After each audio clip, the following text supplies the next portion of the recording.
The hallway buzzed like a hive. Lockers slammed shut. Sneakers squeaked across polished linoleum. Laughter and shouts echoed as students hugged, high-fived, and compared schedules. It was the first day of senior year at Crestwood High, and everyone seemed to be exactly where they belonged, except for one. Elijah Brooks stood quietly by his locker, eyes low, backpack hugged close to his chest.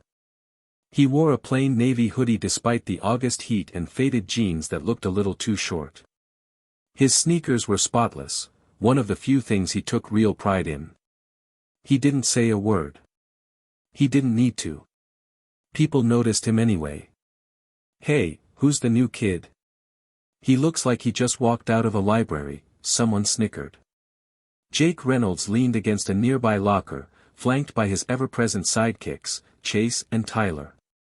Jake was the kind of kid who had his name stitched on his varsity jacket before he even made the football team. His smile was sharp. His voice louder than necessary. "Yo, bro," Jake called out. "You mute or something?" Elijah didn't respond. He just closed his locker gently and walked toward room 305, advanced calculus with Mr. Carter. His stride was steady, almost robotic. He had heard it all before. Jake, never one to let silence win, tossed a crumpled piece of paper like a basketball. It bounced off Elijah's back and hit the floor. Laughter erupted. Elijah didn't flinch. He just kept walking. Room 305 was brighter than most classrooms, thanks to its large windows overlooking the football field. Posters of Albert Einstein and Katherine Johnson adorned the walls. Equations littered the whiteboard like graffiti at a genius's block party. Mr. Carter, mid-40s with salt and pepper curls and wire-rimmed glasses, stood at the front of the room holding a dry erase marker. He was known to be strict, brilliant, and borderline intimidating. Which was probably why the room grew silent the moment Elijah walked in. He took the seat farthest in the back, near the window. Jake and his crew swaggered in right after, laughing about a prank they'd pulled on a freshman. The room filled quickly. This was the hardest math class the school offered, and only a select few were even allowed in. "Welcome, everyone," Mr. Carter began. "This is not a class where you get to cruise. You will be tested, pushed, and maybe even frustrated. But if you stick with me, you'll leave here better than you came in." He turned to the board and drew a long equation. One look, and several students started whispering. "This," he said, tapping the final part of the expression with his marker, "has not been solved by any student who's taken this class in the last 3 years. Not one." The equation stretched across the board like a dragon of numbers and variables. Partial derivatives, nested functions, a definite integral, and something that looked like it was written in Greek. It was the kind of math that made calculators sweat. "I call it the phantom," Mr. Carter said. "You solve it, you get automatic full credit for the semester. But don't waste my time unless you're serious." Jake raised his hand. "Can we Google it?" Laughter. "Nope. Show me your work, or don't show me at all." Elijah leaned forward slightly, eyes fixed on the board. Something about the equation called to him, familiar and mysterious at once. It reminded him of late nights at the kitchen table with his mom, the smell of chamomile tea in the air, her soft voice guiding him through puzzles most kids his age couldn't pronounce. "Let's start with a review," Mr. Carter continued. "Open to page." The rest of the class faded into a blur as Elijah's mind spun through the phantom equation like it was a song he used to know. His fingers itched for a pen. The bell rang 42 minutes later. Backpacks zipped. Chairs scraped. As the students began filing out, Elijah stayed seated, still staring at the board. Jake lingered by the door, watching with amusement. "Hey Brooks," he said loud enough for everyone still in the room to hear. "Why don't you take a crack at the phantom? You've been eye-humping it all period."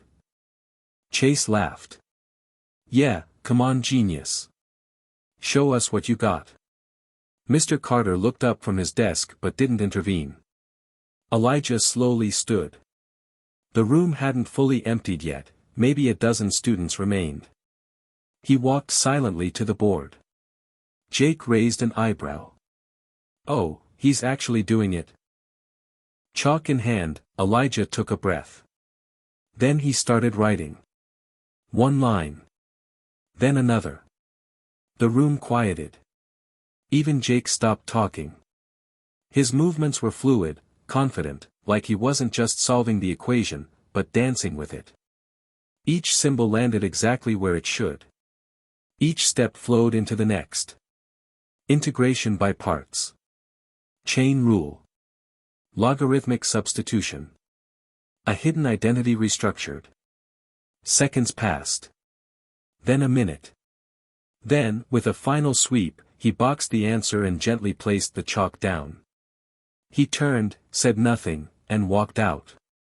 No mic drop. No smirk. No fanfare. Just silence. Mr. Carter walked slowly to the board, reading each step with growing awe. Then he stopped. Blinked. It's correct, he muttered. A ripple of whispers filled the room. Outside, Elijah moved through the hallway like nothing had happened. Like he hadn't just cracked a code no one could touch. Like he hadn't just silenced every person who ever doubted the kid in the hoodie.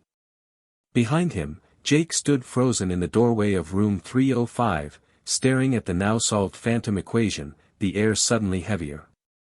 And somewhere in a nearby stairwell, a student uploaded a 60-second video of Elijah's solution to TikTok with the caption, "They bullied the quiet black kid." Seconds later, he did this. It hit 10,000 views in an hour. Hit subscribe and leave a comment with where you're watching from. This story might just spark a new beginning. What's one thing that always pushes you forward, even when things get tough? The internet had already decided Elijah Brooks was a genius. By the time he got home that afternoon, his face had been stitched into dozens of reaction videos. "Quiet kid becomes legend," read one caption. Another dubbed it, "the most satisfying chalk drop in TikTok history." But Elijah didn't know. He never opened social media. He walked the same 3 blocks home in the same quiet way, backpack snug, head down. The autumn sun baked the sidewalk, but the wind carried a chill. Crestwood wasn't a big town, just enough to have 2 gas stations, 1 real diner, and 1 fast food chain that closed early when the high school lost. At the corner of Maple and 9th stood a modest blue house with chipping paint and a screen door that creaked like a tired old friend. That was home. "Eli," a voice called from inside before he even opened the door. "That you, baby?" "Yeah, Grandma. I'm back." He stepped into the kitchen, greeted by the smell of cornbread and simmering collard greens. His grandmother, Miss Laverne, moved slowly but with the same grace she'd always had. Her gray curls were wrapped up in a yellow scarf, and her apron bore the words, "Made with love, and butter."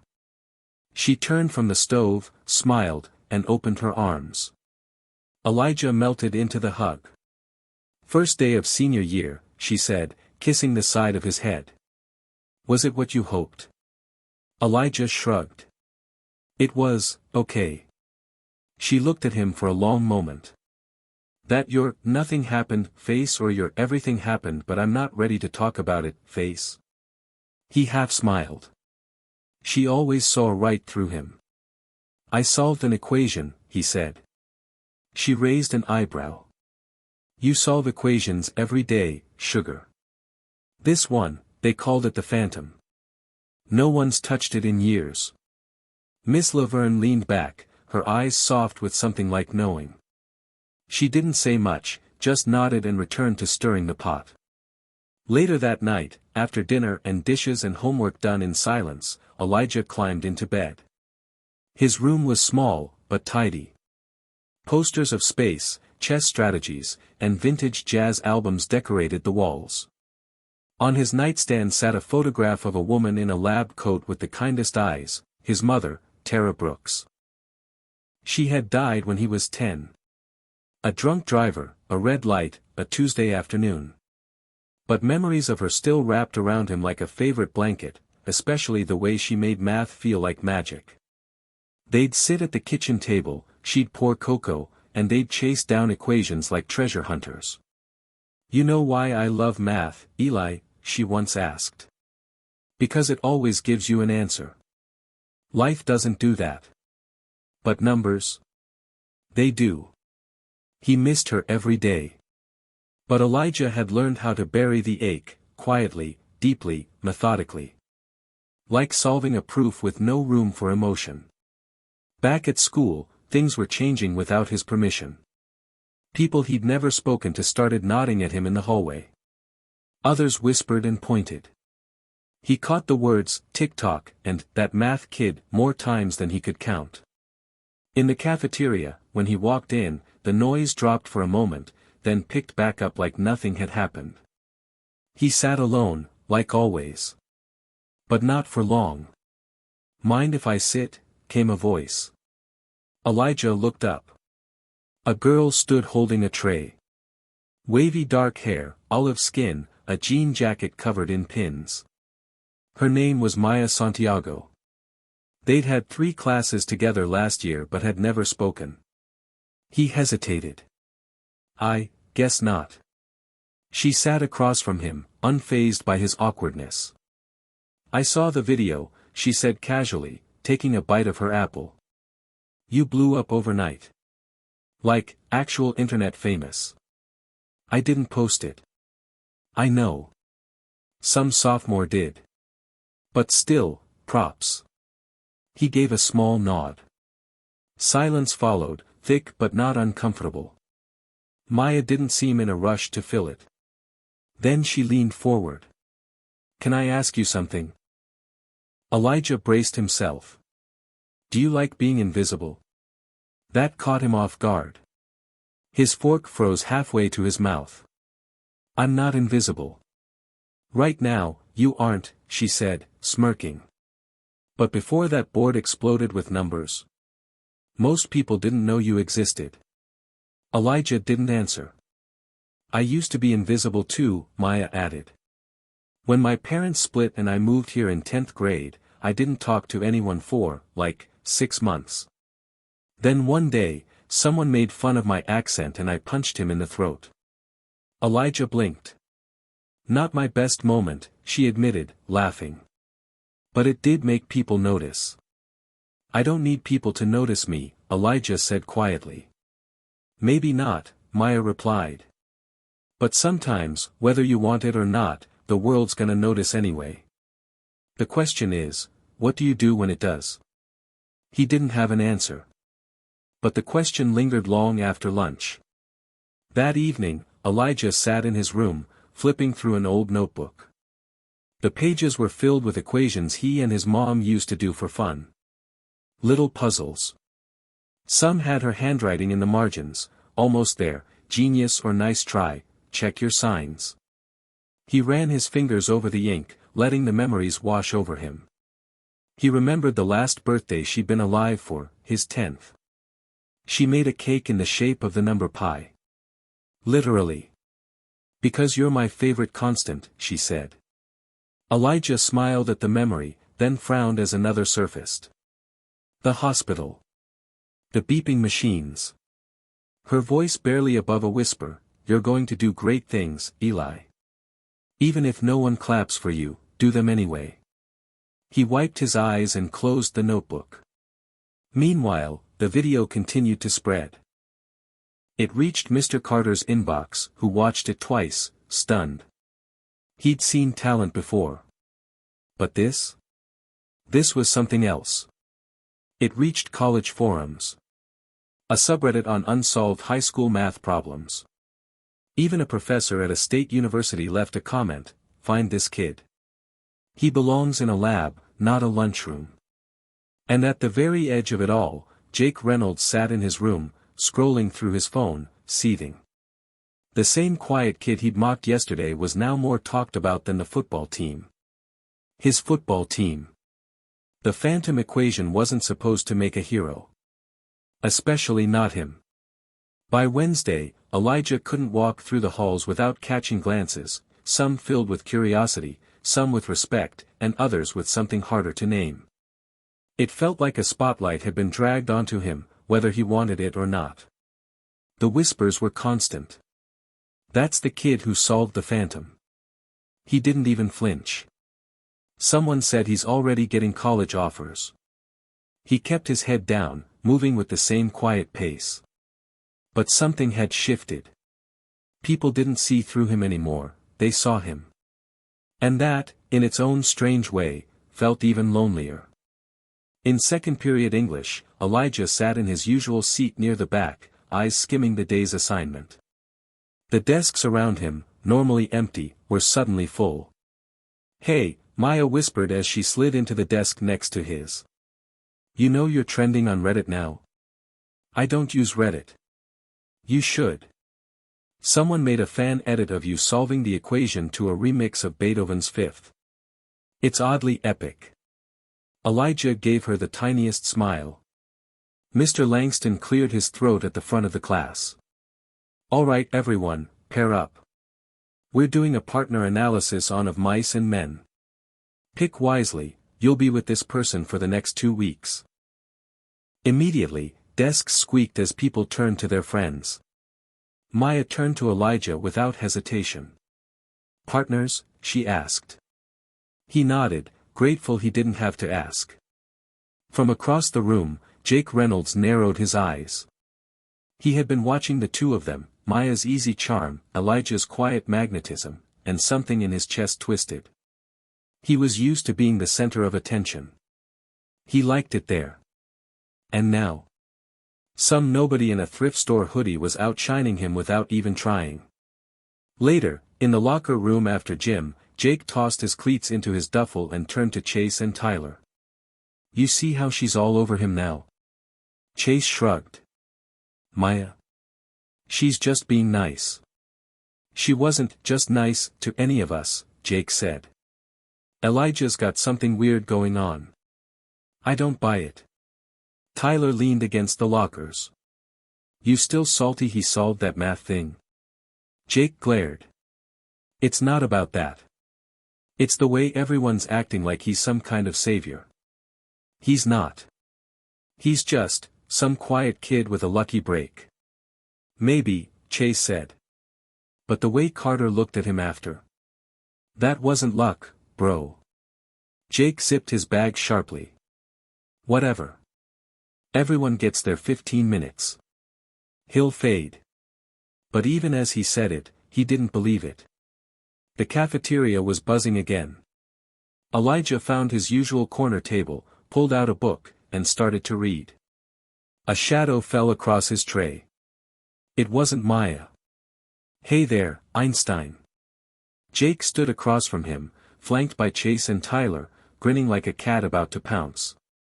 Elijah looked up, quietly sliding his book closed.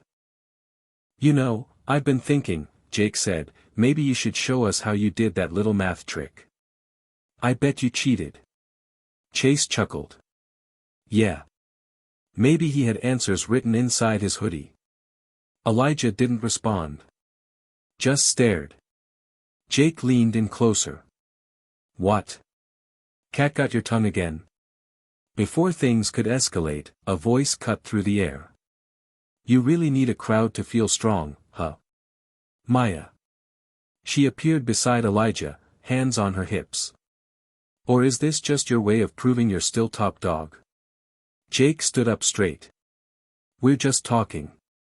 "Sure you are. And I'm the Queen of England."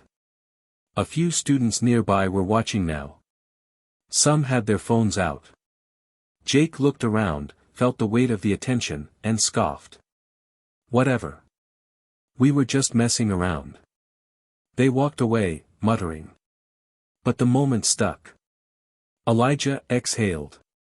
"Thanks," he said. "Don't thank me," Maya replied, sitting down beside him. "Just promise me something." "What?"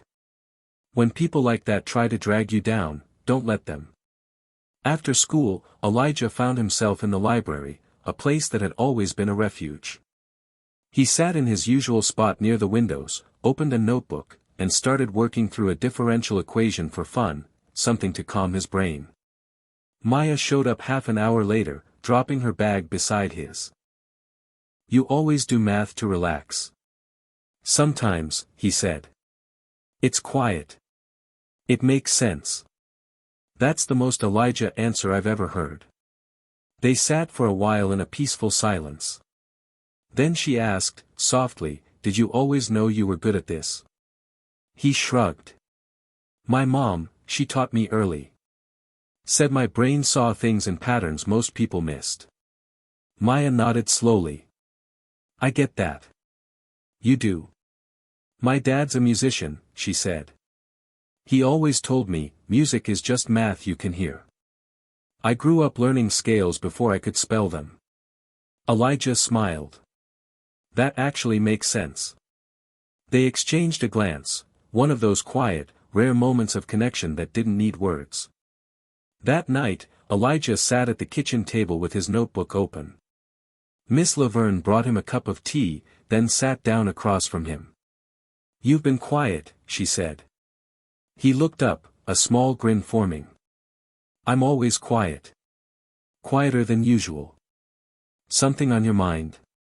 He hesitated. "People are acting different now. Like I'm someone else." "Fame'll do that," she said gently. "Even small-town fame. But you haven't changed. Not deep down. I don't know if I want it. The attention." "You don't have to want it," she replied. "But you do have to decide what you'll do with it. Your mama used to say, just because the world finally noticed you, doesn't mean you owe them your whole self." He nodded slowly. "I just want to be, me." "Then be that," she said. "No more, no less."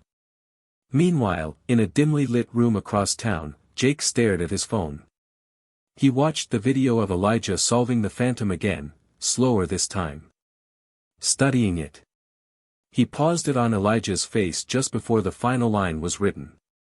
His jaw clenched. He didn't understand it, but something inside him resented it. The way people looked at Elijah now. Like he was special. Jake used to be the one people talked about. But the world had turned, and Jake wasn't the center anymore. And he hated it. Friday came with storm clouds, both in the sky and inside the halls of Crestwood High. The day started slow, like the calm before a downpour. Elijah sat in homeroom, earbuds in, not playing anything, just using them as a signal, do not disturb. He stared blankly at the math sheet in front of him. It was a problem set most students were still fumbling through, but he'd solved it an hour ago. Even the numbers felt dull this morning. Something was off. In the air. In the walls. And Elijah could feel it. Jake was brewing something. Everyone around him could sense it. In the locker room that morning, Jake had cornered his crew, Chase, Tyler, and two more guys from the team. They were slouched on benches, scrolling their phones until Jake started talking. "I've had enough of St. Elijah." Chase looked up, unsure. "Dude, he's not even doing anything." "Exactly. He walks around like he's too good to talk. Doesn't even gloat. Like he's above us." Tyler frowned. "He solved one problem, Jake." Jake's eyes flashed. "It's not just the problem. It's everything since. Maya. The teachers. The way people look at him now." Chase sat up. "So what, you want to jump him?" Jake smirked. "Not stupid. Just, remind him where he is. Knock him off his high horse." Tyler glanced around. "What are you thinking?" Jake pulled a folded paper from his pocket. "I've got a dare." The boys leaned in. That afternoon, the cafeteria buzzed as usual. Elijah sat at his corner table, Maya beside him, eating fries and sketching something in her notebook. "Big plans this weekend?" she asked. "Homework," Elijah replied. She rolled her eyes. "You need a life." He smirked, "Just barely. Then Jake approached, hands shoved in his Letterman jacket. He looked casual, like he just happened to wander over. Chase and Tyler trailed behind, eyes glinting. "Yo, Brooks," Jake said. Elijah looked up slowly. "I've got something for you." He tossed a folded paper onto the table. Maya picked it up first, unfolding it. Her face went stiff. She slid it to Elijah without a word. The paper read, "If you're as smart as they say, solve this during tomorrow night's game. On the 50-yard line. In front of everyone. Or maybe you're just another quiet coward. Signed, Crestwood's Real Men." The cafeteria hushed as eyes turned. Phones were already out. Whispers spreading like wildfire. Elijah looked at the paper, then at Jake. His face stayed unreadable. "I dare you," Jake said, loud enough for nearby tables to hear. Elijah's heart pounded. He hated attention. Hated games. But more than that, he hated being underestimated. "Fine," he said, voice low but steady. "You'll get your answer." Maya turned to him. "Eli, you don't have to do this." He looked at her, calm. "I know." That night, the wind howled outside Elijah's window. Inside, he sat with his notebook open, staring at the problem Jake had given him. It wasn't just tough, it was vicious. Full of traps, misleads, built to humiliate. Whoever wrote it didn't want him to succeed. He cracked his knuckles and started writing. Line by line, he pulled it apart. His brain kicked into gear, like a machine coming to life. This was more than a dare now. This was a challenge. A war. A storm. Game night. The bleachers were packed. The scoreboard glowed against the darkening sky. Families, students, teachers, all crammed together, wrapped in school colors and puffy jackets. Jake stood on the sidelines, helmet off, smirking. The buzz had grown all week, and now, people were whispering things like, "Is the math kid really doing it? Is he gonna embarrass Jake?" Maya stood near the announcer's booth, arms crossed, eyes scanning the field. She didn't like this one bit. Then the murmurs rose. There he was. Elijah. Walking across the field like it was a normal Saturday afternoon. Hoodie up. Notebook under one arm. Calm. He reached the 50-yard line. The announcer's voice broke through the noise. "And now, it looks like we have a special appearance. Senior Elijah Brooks has accepted a challenge." But Elijah wasn't listening. He was kneeling now, notebook open, Sharpie in hand. He wrote across a large white board someone had left on the field for him. A camera was trained on it, projecting his work on the jumbotron. Step by step. Eyes wide. Jaws dropping. He was doing it. Maya watched in stunned silence.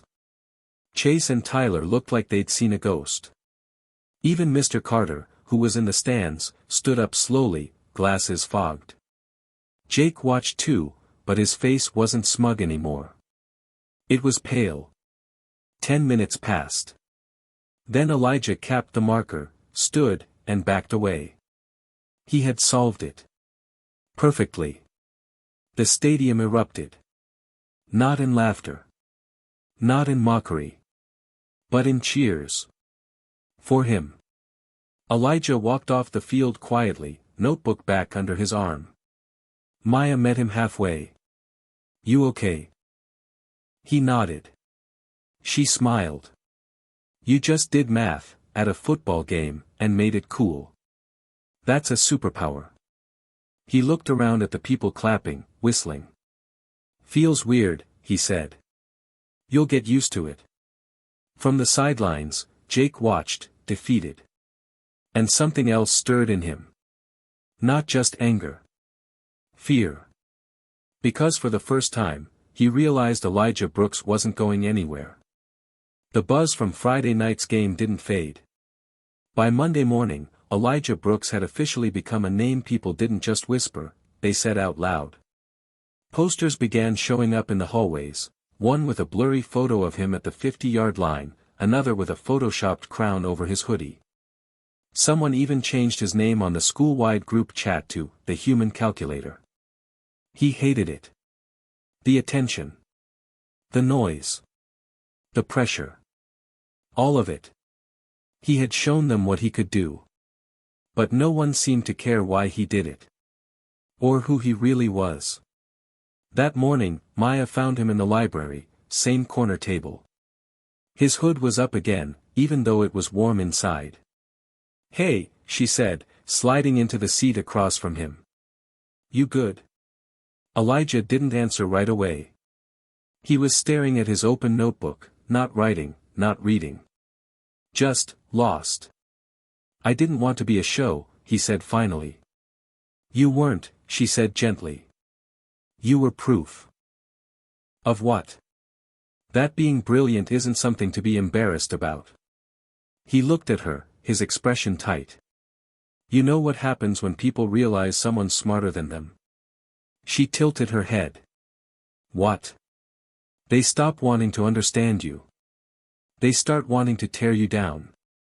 There was a silence between them, heavy with memory.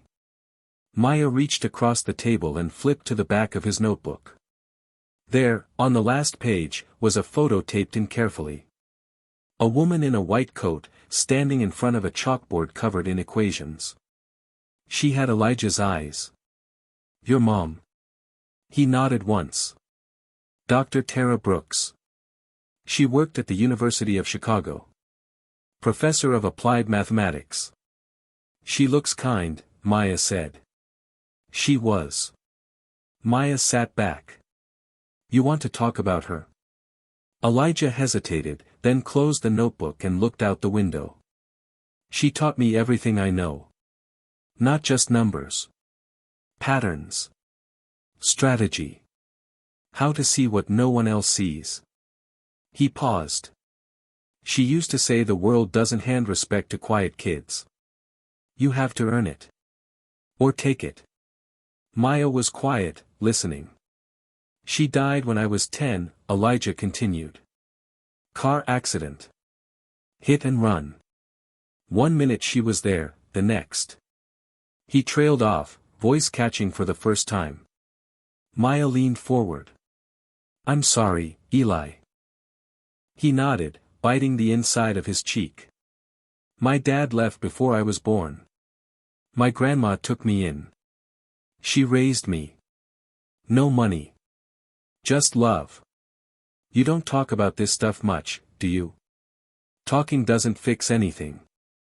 "No," Maya said, "but it reminds you that you're not alone." That afternoon, as Elijah walked the hallways, something shifted inside him. It wasn't that people were still looking, it was that he had stopped caring quite so much. They could whisper. They could post. But they didn't know him. And he wasn't going to hide anymore. In Mr. Carter's class, the lesson was on advanced graph theory. Mr. Carter was mid-sentence when a student in the front row raised his hand. I saw Elijah do this kind of thing in his notebook. He had some formula for optimizing paths. All heads turned. Mr. Carter smiled slightly. "Mr. Brooks, care to share?" Elijah hesitated, then stood, walking to the whiteboard without a word. He began sketching out a graph network, nodes, edges, weights. Then he explained. Calm. Clear. No bravado. No ego. Just truth. When he finished, the room was silent. Not because they didn't get it, but because they did, and they were amazed. Even Mr. Carter looked stunned. That's PhD-level work. Elijah turned back to the room. It's how my mom taught me to think. Jake watched from the back of the classroom, eyes narrow. He couldn't deny it anymore. Elijah wasn't just some kid who got lucky. He was the real deal. And that terrified him. Later that day, Jake cornered Chase near the vending machines. You still backing me on this? Chase looked uncertain. I dunno, man. Maybe we should chill. That math stunt at the game. That took guts. Jake's eyes were cold. This isn't about one game. It's about power. Who gets it? Who keeps it? Chase shrugged. Then maybe it's not yours anymore. Jake grabbed his shoulder, voice low. You forget who made you popular. Chase pulled away. You think this is about popularity? Grow up, man. He walked off, leaving Jake staring after him, angrier than before. And more alone. Meanwhile, Elijah sat on his porch that evening, watching the sun set over Crestwood. The street was quiet. Leaves rustled. A dog barked in the distance. Miss Laverne came out with 2 mugs of cocoa. She handed him one, then sat beside him with a sigh. You were always meant for big things, Eli, she said. But I know you didn't ask for all this noise. I just wanted to learn. She smiled. And you're doing that. Not just the book stuff, the life stuff too. He looked at her, thoughtful. Why do people hate what they don't understand? Because it scares them, she said. And scared folks get mean. He nodded slowly. But you, baby, she added. You're not mean. You're strong. You're light. That's why they try to dim you. Elijah looked down at the cocoa, then back at the horizon. I'm not trying to be a hero. You don't have to try, she said, touching his hand gently. Sometimes, just surviving out loud is heroic enough. Across town, Jake stood in his room, ripping a piece of paper from his wall. It was the dare he had written, the one Elijah had crushed.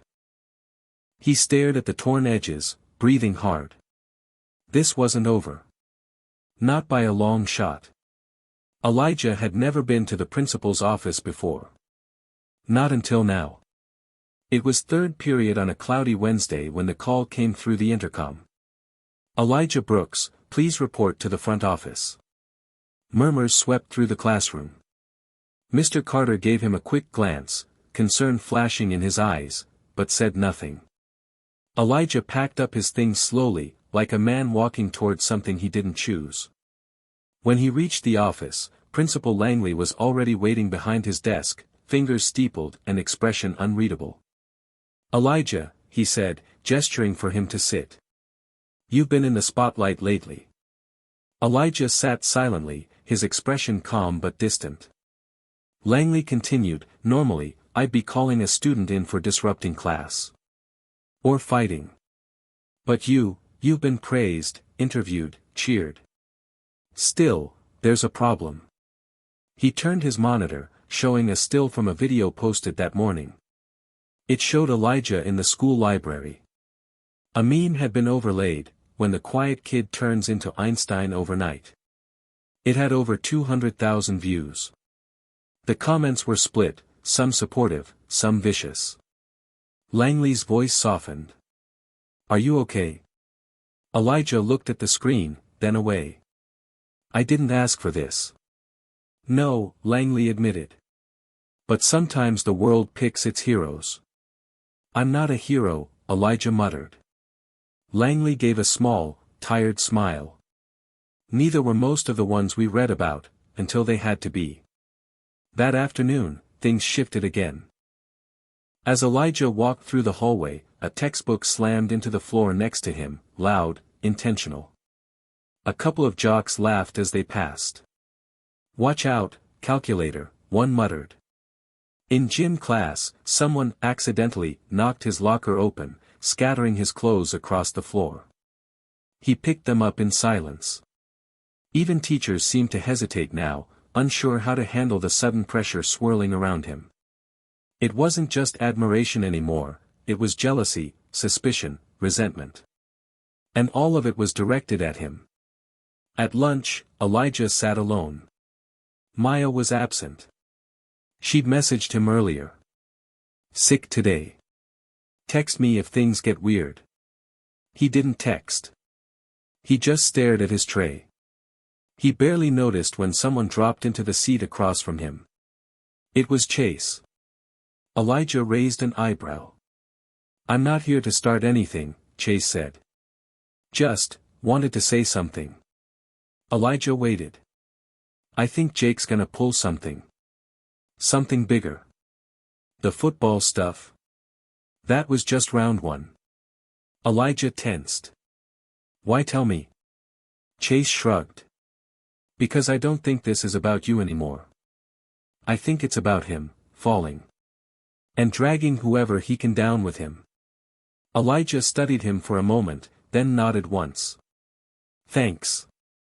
Chase stood to leave, then hesitated. "You ever think, maybe this whole thing isn't fair? That you got handed this huge spotlight without a choice?" "All the time," Elijah said quietly. "Then why keep showing up?" He looked up. His voice was steady. "Because I earned this." After school, Elijah sat in the back row of the empty auditorium. It was quiet, his kind of quiet. He had brought his notebook, but hadn't opened it. Instead, he just stared at the stage. The very place they held pep rallies. The place Jake Reynolds usually stood. He closed his eyes, letting the silence breathe. But just as he exhaled. Footsteps. He turned. Jake. Walking down the aisle slow, like a hunter. "You're hard to find," Jake said, folding his arms.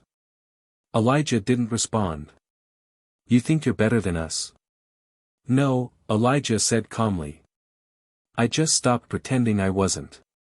Jake's jaw tightened. "People like you," he said, "don't get to be king. You get to be the sidekick. The backup. The nerd in the back of the yearbook no one remembers." Elijah stood, voice like stone. "Then why do you know my name?" They locked eyes. The tension between them was thick, electric, years of unspoken bitterness and pressure boiling just beneath the surface. Jake stepped closer. "Careful, Brooks. That spotlight gets hot." "Then don't stand so close," Elijah said. Jake clenched his fists. But didn't swing. He just turned and walked out. Elijah sat back down, heart pounding. That night, Elijah couldn't sleep. He lay awake, watching the ceiling, every sound outside amplified in the dark. His brain spun with equations, unfinished thoughts, memories. He remembered the day after his mom's funeral. Sitting at the kitchen table. Miss Laverne pouring tea. And a note left in her handwriting. "If you ever feel like giving up, remember that I saw what you could be before the world ever did." He got up, pulled the note from his drawer, and read it again. It was wrinkled, fading. But it still burned. The next morning, he arrived early. Before anyone else. Before the whispers. He taped something to his locker. Then another. Then another. All blank pieces of paper with the same phrase.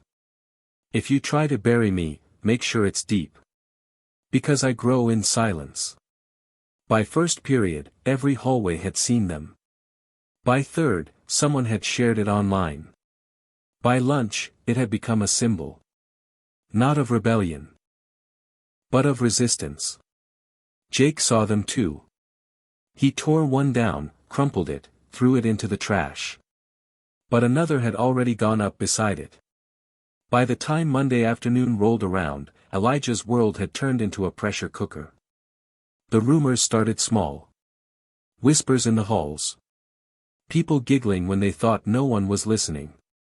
At first, it was just about the strange messages Elijah had posted on his locker.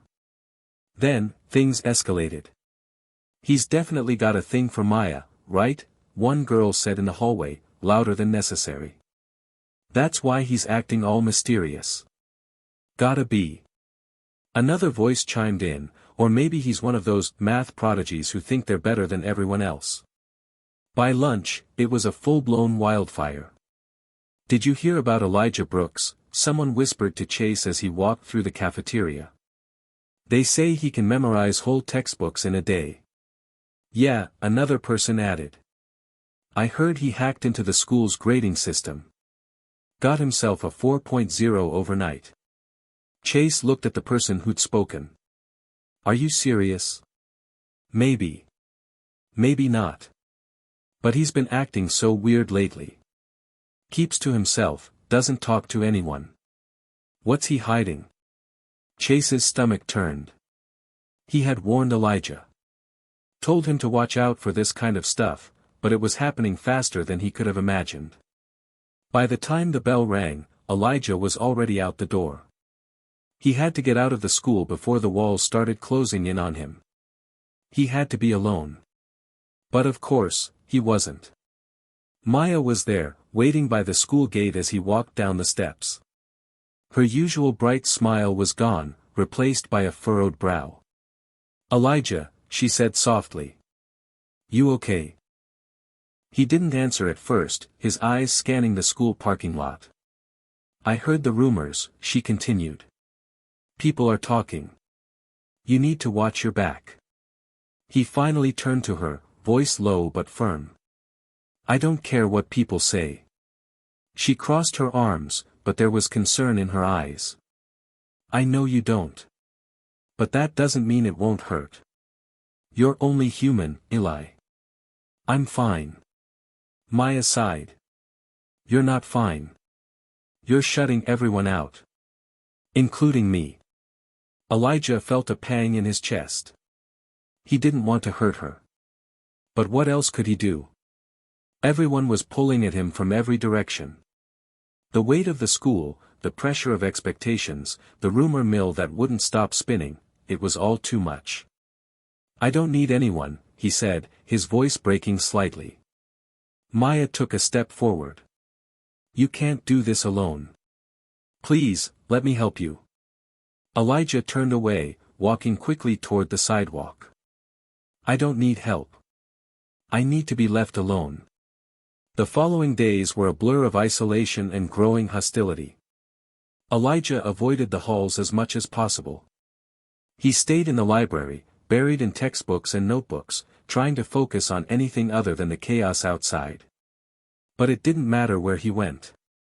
The rumors followed him. In algebra class, a group of kids started whispering behind his back. You see him today? Looks like he's about to snap. I heard he's been taking secret tests. Trying to prove he's the smartest kid in school. By the end of the week, the rumors weren't just about his intelligence. They were about his character. He's dangerous, one student said to a teacher. Like, I'm serious. I think he's got a temper. Another added, I heard he's on meds. I mean, who else would be so obsessed with numbers? One Friday afternoon, things took a turn for the worse. It was the last period of the day when Elijah heard someone shouting his name in the hallway. It was Jake, surrounded by a group of football players. Elijah froze. He knew exactly what was coming. Hey, genius, Jake called out. You got a second? Elijah didn't move. Didn't respond. Jake walked toward him, pushing through the crowd. You know, you've really pissed off a lot of people. People like me. I'm not interested in your games, Jake, Elijah said, his voice low. Jake smirked, his tone taunting. I didn't think you were. But now you're making me look like a fool in front of everyone. You're not better than me. You're not better than any of us. Elijah took a deep breath, his fists clenching at his sides. The walls of the hallway seemed to close in on him. I'm not here to make anyone look bad, Elijah said, trying to keep his voice steady. I'm just trying to live my life. Jake stepped closer, shoving his chest against Elijah's. Not anymore. You're in the spotlight now. And trust me, you're not gonna like what happens when you start shining too bright. For a split second, everything went still. Then Jake shoved him again, harder this time, knocking Elijah back against the lockers. The hallway fell silent. Elijah felt the sting of the metal against his back, but he didn't move. He couldn't. You think you're smart? Jake sneered. You're nothing. Just a freak who can solve equations no one cares about. You don't belong here. Elijah's heart pounded. The anger inside him swelled, but he kept it buried. He didn't want to be the person Jake was trying to make him into. I'm not your enemy, Elijah whispered, barely able to get the words out. Jake laughed, turning to walk away. But then he stopped, glancing back over his shoulder. You might want to rethink that. Because if you don't, I'll make sure everyone else does. The moment he was gone, Elijah collapsed against the lockers, his breath ragged. His heart was racing, his mind a whirlwind of thoughts and emotions. He had been tested, pushed to the edge. And it felt like there was no way out. Later that evening, Elijah found himself standing at the edge of Crestwood Park, staring into the darkness. The world felt heavy on his shoulders, the weight of everything pressing down. He thought of his mom, how she always told him that even in the darkest moments, there was always a choice. A way to fight back. A way to stand tall. But how? How was he supposed to fight when everything seemed out of control? His phone buzzed in his pocket. It was a text from Maya. Please come home. You're not alone. I'm here, Eli. Always. Elijah stared at the message, feeling a lump form in his throat. He wanted to respond. Wanted to tell her he was okay. But he couldn't. Not yet. The weekend passed in a blur of tension and uncertainty. Elijah stayed in his room most of the time, his thoughts tangled in a web of emotions. Every time he closed his eyes, he could hear Jake's taunting words, feel the force of his shove. He couldn't shake the feeling that everything he had worked for, everything he had ever hoped for, was crumbling to dust. But it wasn't just Jake. It was the entire school. The weight of the rumors. The constant stares.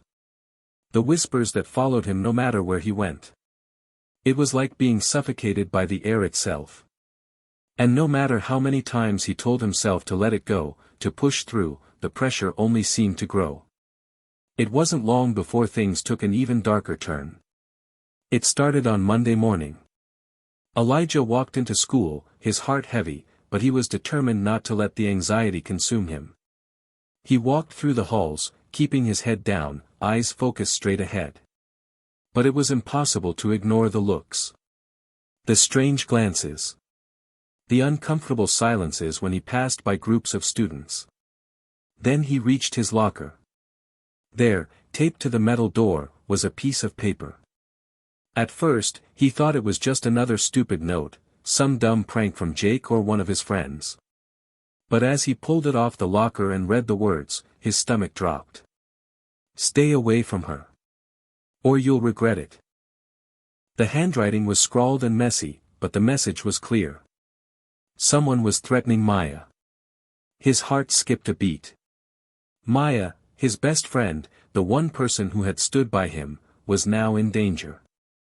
He glanced around the hallway, but there was no one in sight. His hands shook as he shoved the note into his backpack and slammed his locker shut. He needed to find Maya, needed to make sure she was safe. He couldn't let her get caught up in whatever this was turning into. By the time lunch rolled around, Elijah had checked the entire school for Maya. She was nowhere to be found. Panic started to build in his chest. Where was she? Was she okay? His mind raced as he pushed through the crowded cafeteria. He needed to find her. But then, just as he was about to turn down a hallway, he heard it. A loud, mocking cheer. He froze. Hey, genius. Jake's voice echoed from the gymnasium. Got a second? Elijah's pulse quickened. He turned slowly, and there, standing by the doors to the gym, were Jake and his usual group of football players, surrounding a figure that Elijah recognized instantly. Maya. She was standing there, arms crossed, looking defiant, but her eyes betrayed her. She was scared. Leave her alone, Elijah said, his voice steady despite the storm brewing inside him. Jake turned slowly, a wicked grin spreading across his face. Oh, look who it is. The little genius. Think you can solve your way out of this one? Elijah stepped forward, keeping his voice calm. This has nothing to do with you. Let her go. Maya looked at him, her expression a mix of confusion and fear. Elijah, please, just walk away. This isn't worth it. Jake snorted. Oh, now she's telling you what to do. Funny, because she didn't seem so eager to help you when you were the one getting shoved around last week. Elijah clenched his fists. He wanted to lash out, to make Jake regret ever crossing him. But he couldn't. Not like this. Not when Maya was standing there, vulnerable, caught in the middle of all this chaos. You don't scare me, Jake said, stepping closer. You think you're better than us? Smarter? You think you're going to walk through life with your little notebook and equations, solving problems no one else can even see? Well, here's the reality, Brooks. You're not special. You're just a freak who got lucky. Maya took a step forward, her voice trembling. Jake, stop. Please. I'm not worth all of this. Jake's grin faded, replaced by a darker expression. I think you are. You know what they say, guys like you don't get the girl. They just watch from the sidelines. But you, well, you're not in the sidelines anymore, are you? Elijah's heart pounded in his chest. He couldn't let this go on. He couldn't stand by and watch as Maya was dragged into Jake's world. He took a step forward, his voice hard as steel. You think I'm a freak? Fine. But you won't hurt her. You won't hurt anyone. For a second, everything seemed to stop. Then Jake laughed, a dark, bitter sound. You don't get it, do you, Elijah? You think you're going to change things? Fix everything with your little brain? You're in over your head. And this time, there's no equation to solve. No numbers to balance. This time, it's personal. Before Elijah could respond, Jake shoved him. Hard. Elijah staggered back, crashing into the gym door, the metal echoing as his body slammed against it. His head spun, but he didn't fall. He couldn't. Not when Maya was still standing there, terrified. Stay away from me, Brooks, Jake spat, his voice venomous. Or I'll make sure she regrets ever talking to you. The words hit Elijah like a punch to the gut. But instead of crumbling, something inside him snapped. He wasn't going to let Jake, or anyone, control his life. Not anymore. He pushed himself off the door, standing tall. His chest heaved with anger, but his voice was calm. I'm done running. And I'm done being afraid. Jake's smirk faded. He wasn't expecting this. You can't win this, Elijah, he warned. I don't need to, Elijah replied. I already have. And with that, he turned to Maya. Let's go. They didn't look back. As they walked away from the gym, Elijah's mind raced. He had just taken a stand.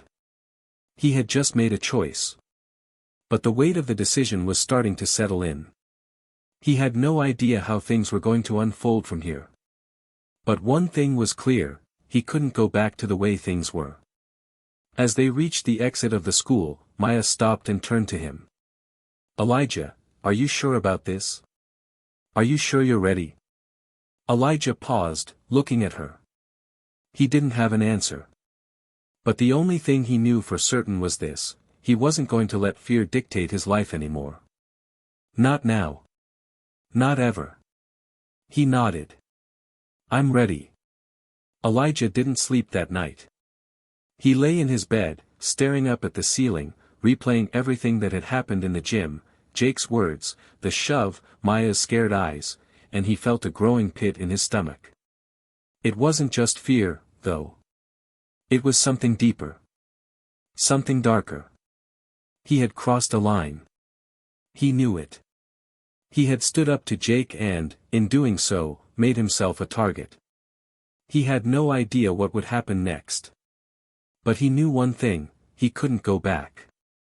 Not after everything that had happened. By the time the sun rose, Elijah felt like a different person. His world had shifted. He had taken a step into the unknown, and there was no turning back now. School the next day was like walking into a war zone. The air was thick with tension, and every step Elijah took seemed to echo in his mind. He had expected the usual stares, the whispers, but today felt different. It felt colder. As he walked down the hallway toward his locker, he noticed the eyes following him. Students gathered in small groups, murmuring to each other as he passed. Some of them were pointing, some were shaking their heads. But no one spoke to him. No one dared. Except for Maya. She was waiting by his locker, looking just as tired as he felt. Her eyes softened when she saw him, but there was something else there, a kind of resolve that hadn't been there before. "Are you okay?" she asked quietly, her voice barely above a whisper. Elijah nodded, but it felt like a lie. "I'm fine." They didn't look back. As they walked away from the gym, Elijah's mind raced. He had just taken a stand. He had just made a choice. But the weight of the decision was starting to settle in. He had no idea how things were going to unfold from here. But one thing was clear, he couldn't go back to the way things were. As they reached the exit of the school, Maya stopped and turned to him. "Elijah, are you sure about this? Are you sure you're ready?" Elijah paused, looking at her. He didn't have an answer. But the only thing he knew for certain was this, he wasn't going to let fear dictate his life anymore. Not now. Not ever. He nodded. "I'm ready." Elijah didn't sleep that night. He lay in his bed, staring up at the ceiling, replaying everything that had happened in the gym, Jake's words, the shove, Maya's scared eyes, and he felt a growing pit in his stomach. It wasn't just fear, though. It was something deeper. Something darker. He had crossed a line. He knew it. He had stood up to Jake and, in doing so, made himself a target. He had no idea what would happen next. But he knew one thing, he couldn't go back. Not after everything that had happened. By the time the sun rose, Elijah felt like a different person. His world had shifted. He had taken a step into the unknown, and there was no turning back now. School the next day was like walking into a war zone.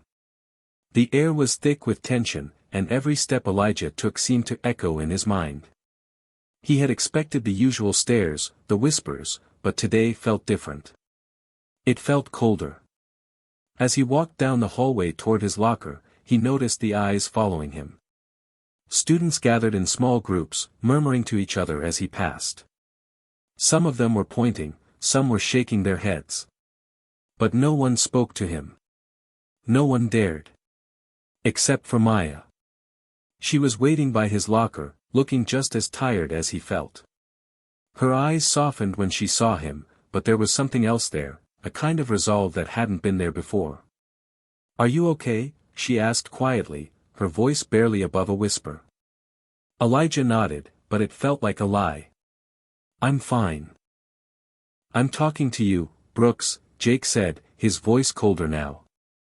"You think you're some kind of hero? You think you're some kind of genius? Well, you're not. You're nothing. And if you keep messing with me, I'll make sure everyone knows it." Elijah felt the heat of anger rise in his chest.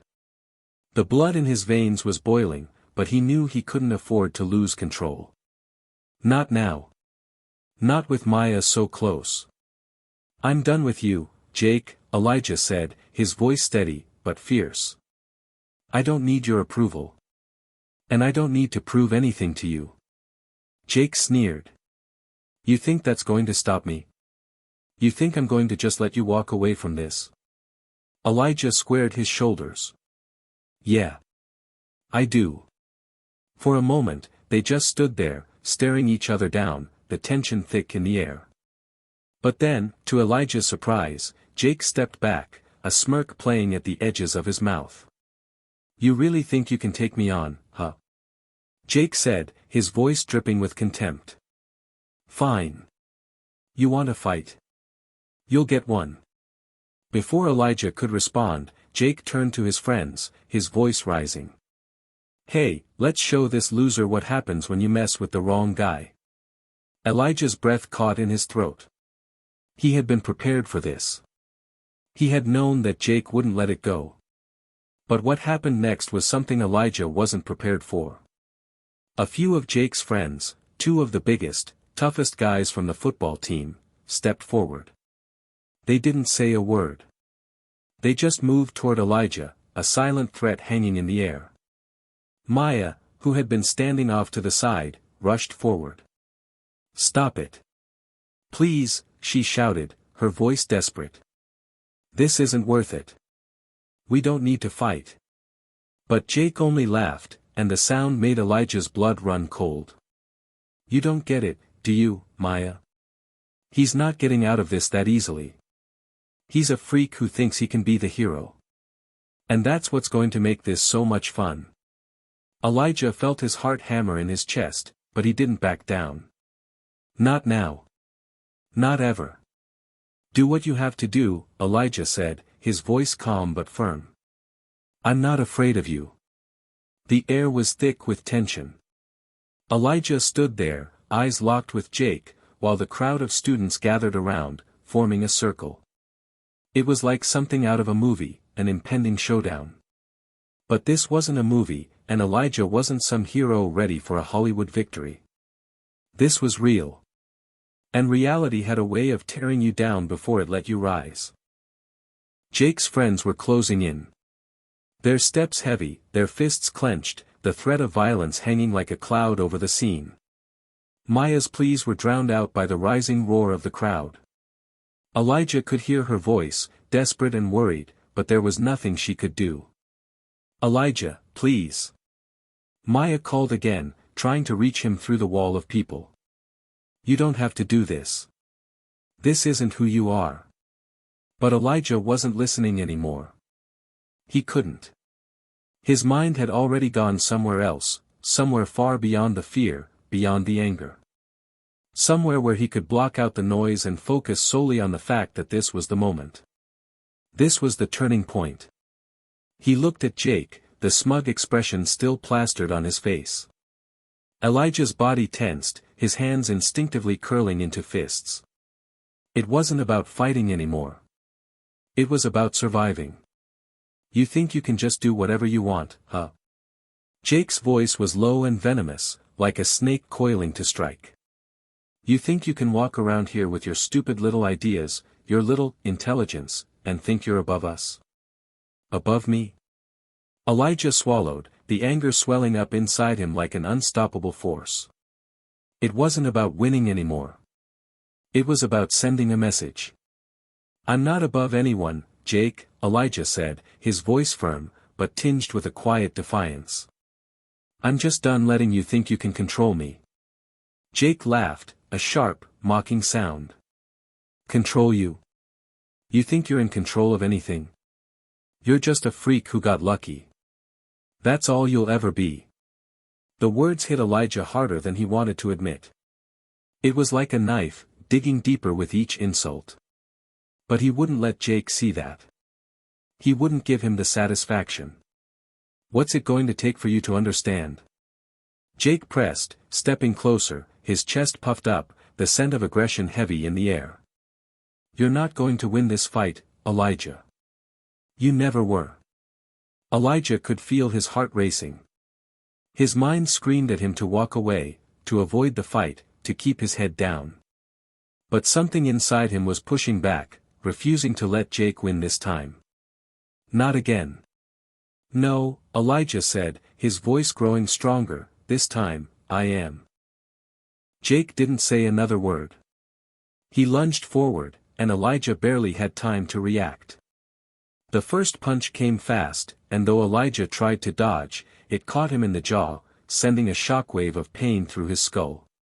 The crowd cheered, egging Jake on, but all Elijah could focus on was the blinding pain and the steady pounding of his heart.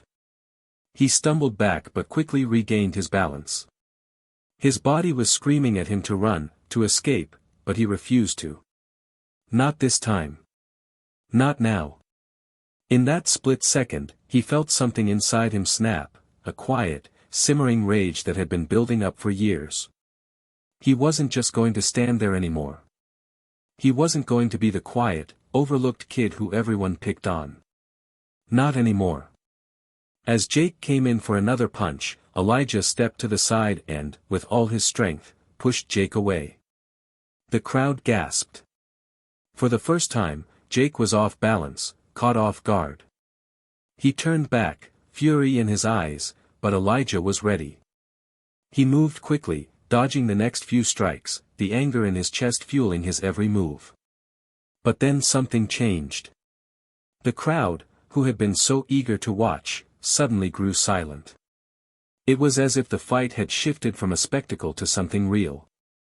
The air seemed to thicken, and Elijah could hear his own breath, ragged and heavy. Maya's voice cut through the tension. "Elijah, stop," she shouted, her voice pleading. "This isn't you. This isn't who you are." And in that moment, Elijah hesitated. For just a fraction of a second, the rage that had been consuming him faltered. He glanced at Maya, and the weight of her words hit him like a ton of bricks. She was right. This wasn't who he was. This wasn't how he wanted to fight. But it was too late. Before he could stop himself, Jake lunged one final time, catching Elijah off guard. The impact sent Elijah crashing to the ground, his head slamming against the pavement. Pain shot through his skull, and for a brief moment, everything went black. When Elijah opened his eyes, he was lying on the cold concrete, surrounded by a crowd of students. His vision was blurry, and his head felt like it was going to explode. He tried to sit up, but a sharp pain shot through his neck, and he winced, collapsing back to the ground. "Get him up. Someone help him." Maya's frantic voice cut through the chaos. He could barely make out her figure through the haze, her face etched with worry. Two students, a pair of seniors Elijah barely knew, bent down and helped him sit up. His head was spinning, but he tried to focus, to pull himself together. He didn't want to appear weak in front of everyone, not after everything that had happened. But the pain was overwhelming, and it felt like his entire body was on fire. "Maya," Elijah croaked, his voice hoarse. "Is he?" "He's gone, Elijah," Maya interrupted, her voice shaking. "He ran off after he knocked you out. But you don't need to worry about him." Elijah's heart skipped a beat. I couldn't stop him." Maya shook her head. "You don't have to. You've already done more than enough." Elijah looked around at the students who were still standing, watching. They had stopped chanting, stopped cheering. It felt like the world had shifted somehow, like the balance of power had just tilted. He didn't know what it meant, but something told him that this fight, though it had physically ended, wasn't over yet.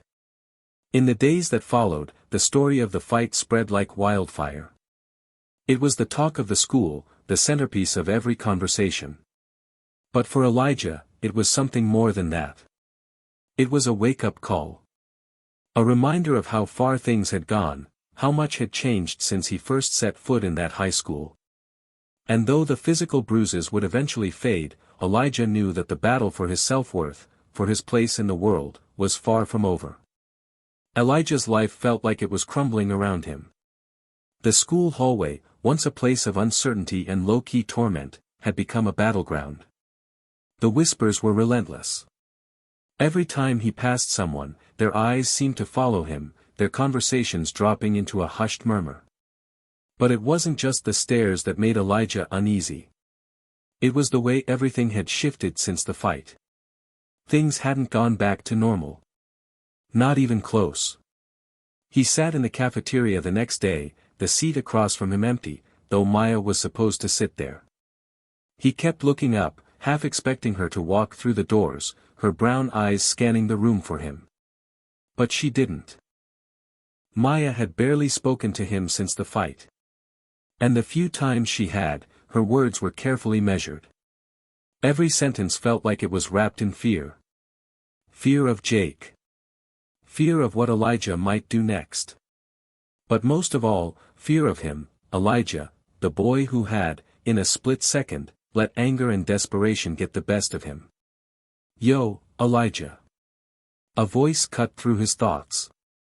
He looked up to see Aiden, a quiet kid from his history class, sitting across from him. Aiden was one of the few people who hadn't openly sided with Jake after the fight. He wasn't exactly a friend, more of an acquaintance, but Elijah appreciated the fact that he wasn't jumping on the bandwagon. Aiden looked around cautiously, lowering his voice. "I know things are intense right now. People are talking about you. About everything. But you good?" Elijah nodded, though he didn't feel it. His hands were shaking slightly, and he could feel the tightness in his chest, like someone was holding him underwater. He had never been good at hiding how he felt, especially not when everything felt so overwhelming. "Yeah, I'm fine," Elijah said, his voice flat. "Just tired." Aiden eyed him, his expression softening with understanding. "Look, you did what you had to do. You stood up for yourself. For Maya. And no matter how they try to spin it, that's something. Don't let them get to you." Elijah clenched his jaw. "I don't know, man. I keep thinking that if I just kept quiet, if I just ignored Jake like I always do, things would be better. But now it's like I've got a target on my back. And it's not just Jake anymore.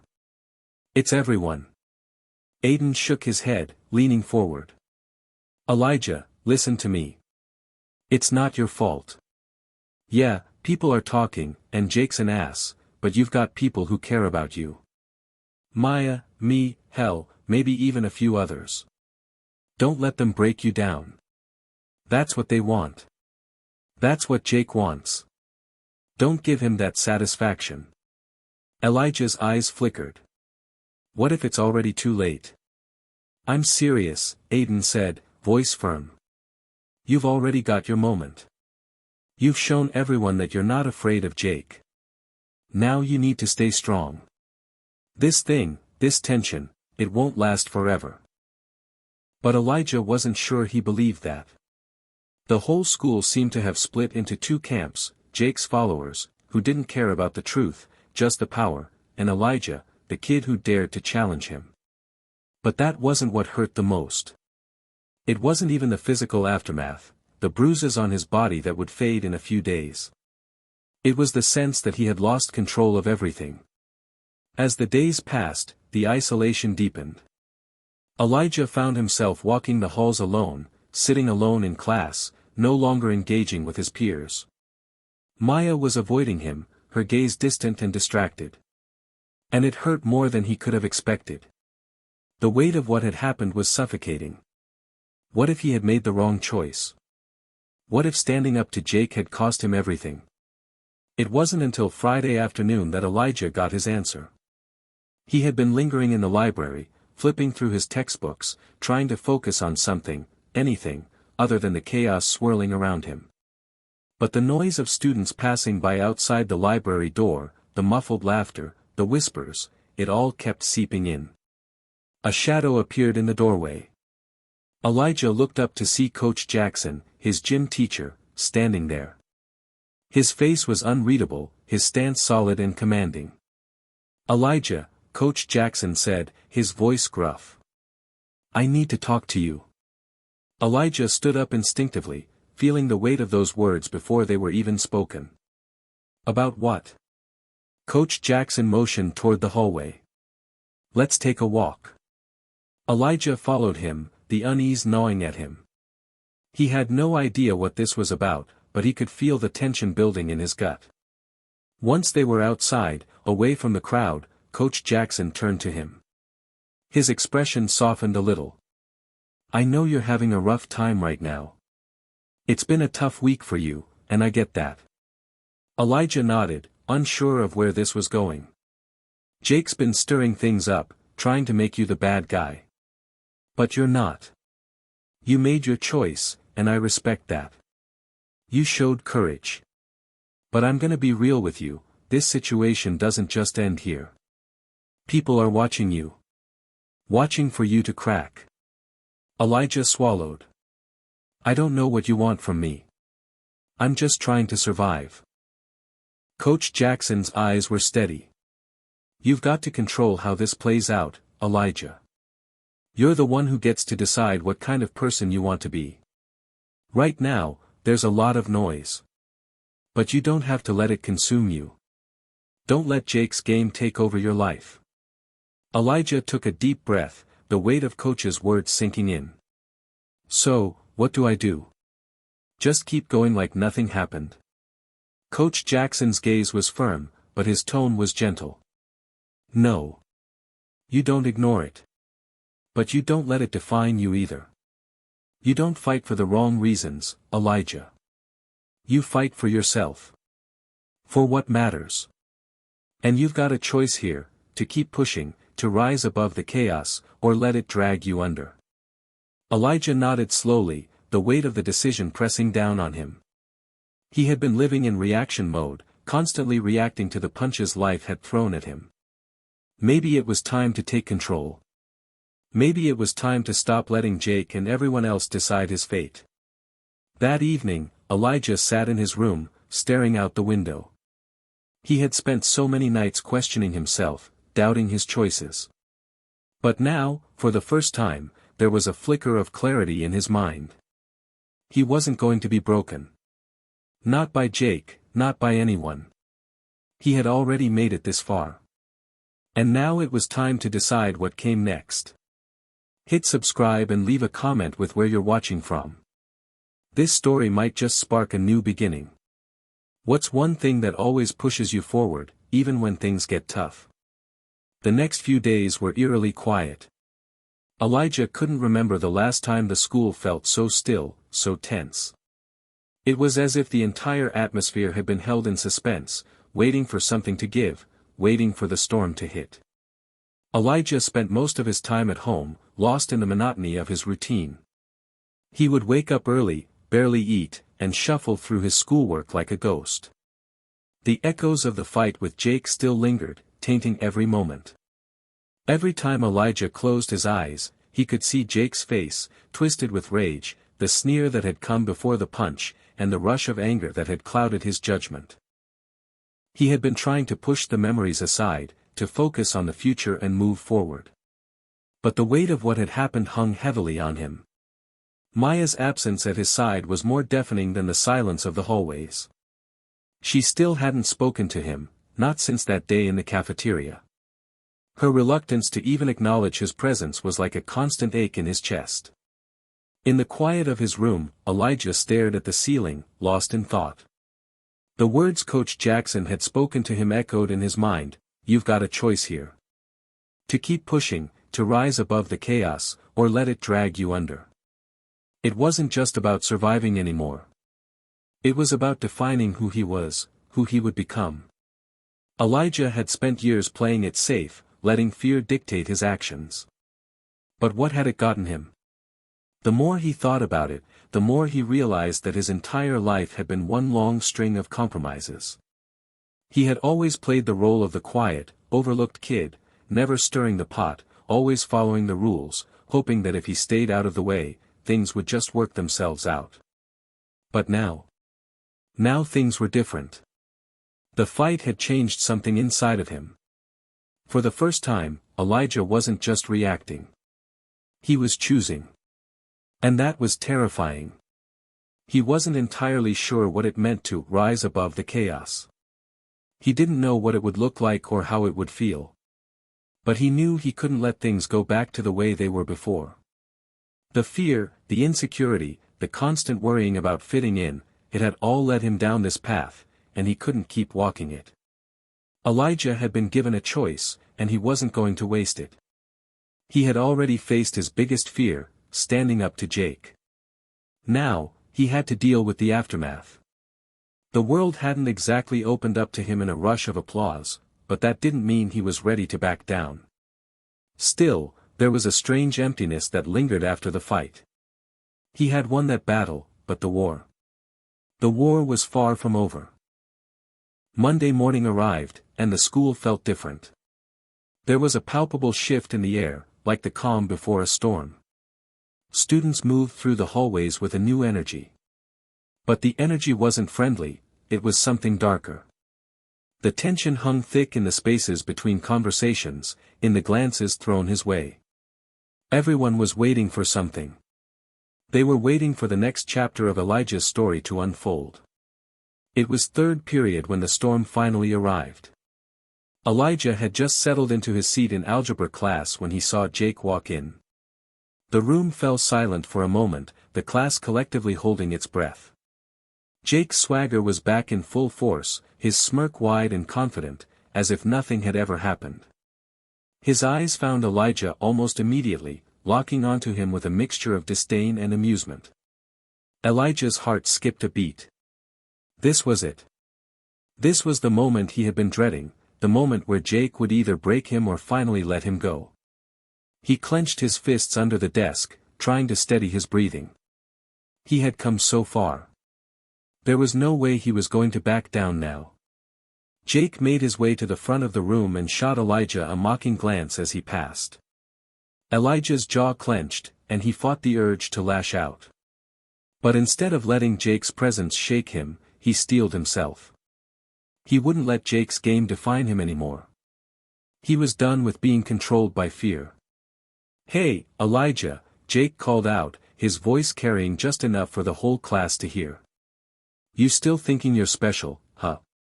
You think you can just waltz in here like a hero? Like you're untouchable?" The word stung, but Elijah didn't flinch. His gaze remained steady, his posture unmoving. This was the moment. The moment to show everyone, including himself, that he wasn't afraid anymore. "No, Jake," Elijah said, his voice calm but firm, "I'm not special. I'm just done letting you push me around." A ripple of surprise spread through the room. For a split second, there was no sound, only the sudden weight of Elijah's words hanging in the air. Jake's smirk faltered, just for an instant, before he regained his composure. "You think that's enough to shut me down?" Jake sneered. "You really think you can talk back to me and expect it to stop? You think this is over?" Elijah stood up, his heart pounding in his chest, but his voice unwavering. "It's over when I say it's over, Jake. And right now, I'm saying it's done." The room seemed to hold its breath. The tension was so thick that even the teacher, Mrs. Harris, who had been standing at the front, seemed to hesitate, unsure of how to intervene. But Elijah wasn't looking to be saved. He was done being a passive bystander in his own life. Jake's face reddened with anger, but before he could respond, a loud bang echoed through the room. The door slammed open, and the principal, Mr. Thompson, stepped inside. "Everything okay in here?" he asked, his voice calm but with a firmness that suggested he wasn't fooled by the silent standoff in the room. Jake turned quickly, feigning innocence. "Everything's fine, Mr. Thompson. Just having a little disagreement with Elijah here." Mr. Thompson's eyes scanned the room, and his gaze settled on Elijah. He knew the history, knew the tension. But there was something different in Elijah's stance, something that told him this wasn't a fight Elijah was running from. "All right, everyone," Mr. Thompson said, his tone leaving no room for debate. "Let's get back to work. We'll talk later, Elijah." As the class resumed, Elijah felt his heart still pounding, but the knot in his chest loosened slightly. The storm had passed, for now. Jake's words had stung, but Elijah had faced him head-on. And for the first time in a long time, Elijah felt like he was beginning to take control of his story. The rest of the day passed in a blur, each moment bringing him closer to a decision. Elijah knew he wasn't out of the woods yet. The storm wasn't over. But he was ready. Whatever came next, he was going to face it with a strength he hadn't known he had before. And though the whispers and stares continued, one thing was clear, Elijah was no longer just the quiet, overlooked kid in the back of the class. He was someone who had faced the storm and chosen to stand tall in its wake. The days after the confrontation in algebra were a strange mixture of quiet victories and looming dread. Elijah had expected the tension to ease, but instead, it seemed to settle deeper into the fabric of his life, like a dark cloud hovering just above. The whispers didn't stop, if anything, they grew louder. There were more rumors, more stares, more silent judgments from people who barely knew him. They were watching, waiting for him to break. But Elijah wasn't going to break. At least, that's what he kept telling himself. The hallway felt different now. The footsteps around him seemed louder, the stares more piercing, and the voices more insistent. There was no escaping it. The war, as Coach Jackson had put it, was just beginning. And Elijah was in the thick of it now. It was lunchtime when he finally saw Jake again, this time surrounded by his usual crew. They were clustered around a table, talking loudly, laughing like they owned the world. But Elijah wasn't looking at them. He was looking at Maya. She was sitting at the far end of the cafeteria, her head down as she picked at her food. The distance between them felt like miles. Maya had barely spoken to him since the fight, and the silence between them had grown thicker by the day. He wanted to talk to her, to explain himself, but every time he tried, the words got stuck in his throat. What could he say? That he had done what he had to do. That it wasn't just for her, it was for him, too. The truth was, Elijah didn't know what he was doing anymore. He didn't know how to fix everything. He stood by the door, unsure whether to approach her. His heart raced, his palms sweating, but before he could take a step, a voice broke through the noise of the cafeteria. "Hey, Elijah." He turned to see Jake walking toward him, his smirk already in place. Elijah's stomach twisted, but he stood his ground. Jake stopped a few feet away, his eyes narrowing. "What's up, man? You think you're the big hero now, huh? After all the drama you stirred up, now you're walking around like you've won something?" Elijah's jaw clenched. "I didn't start this, Jake. You did." Jake chuckled darkly. "Oh, I know. I've been making sure people remember that. You know, I've been getting a lot of questions about you. About what happened in that fight. And I gotta say, people are starting to wonder if you're really worth all the trouble." The words hit like a slap in the face. Elijah could feel his breath catch in his throat, his hands balling into fists at his sides. He knew Jake wasn't just talking about the fight, he was talking about everything, about Elijah himself. The kid who had dared to stand up to him, to defy his power, to show that he wasn't afraid. Elijah took a deep breath, his mind racing. "I'm not afraid of you, Jake. And I'm not going to let you control me anymore." Jake's smile faltered for a moment, but then it returned, sharper than before.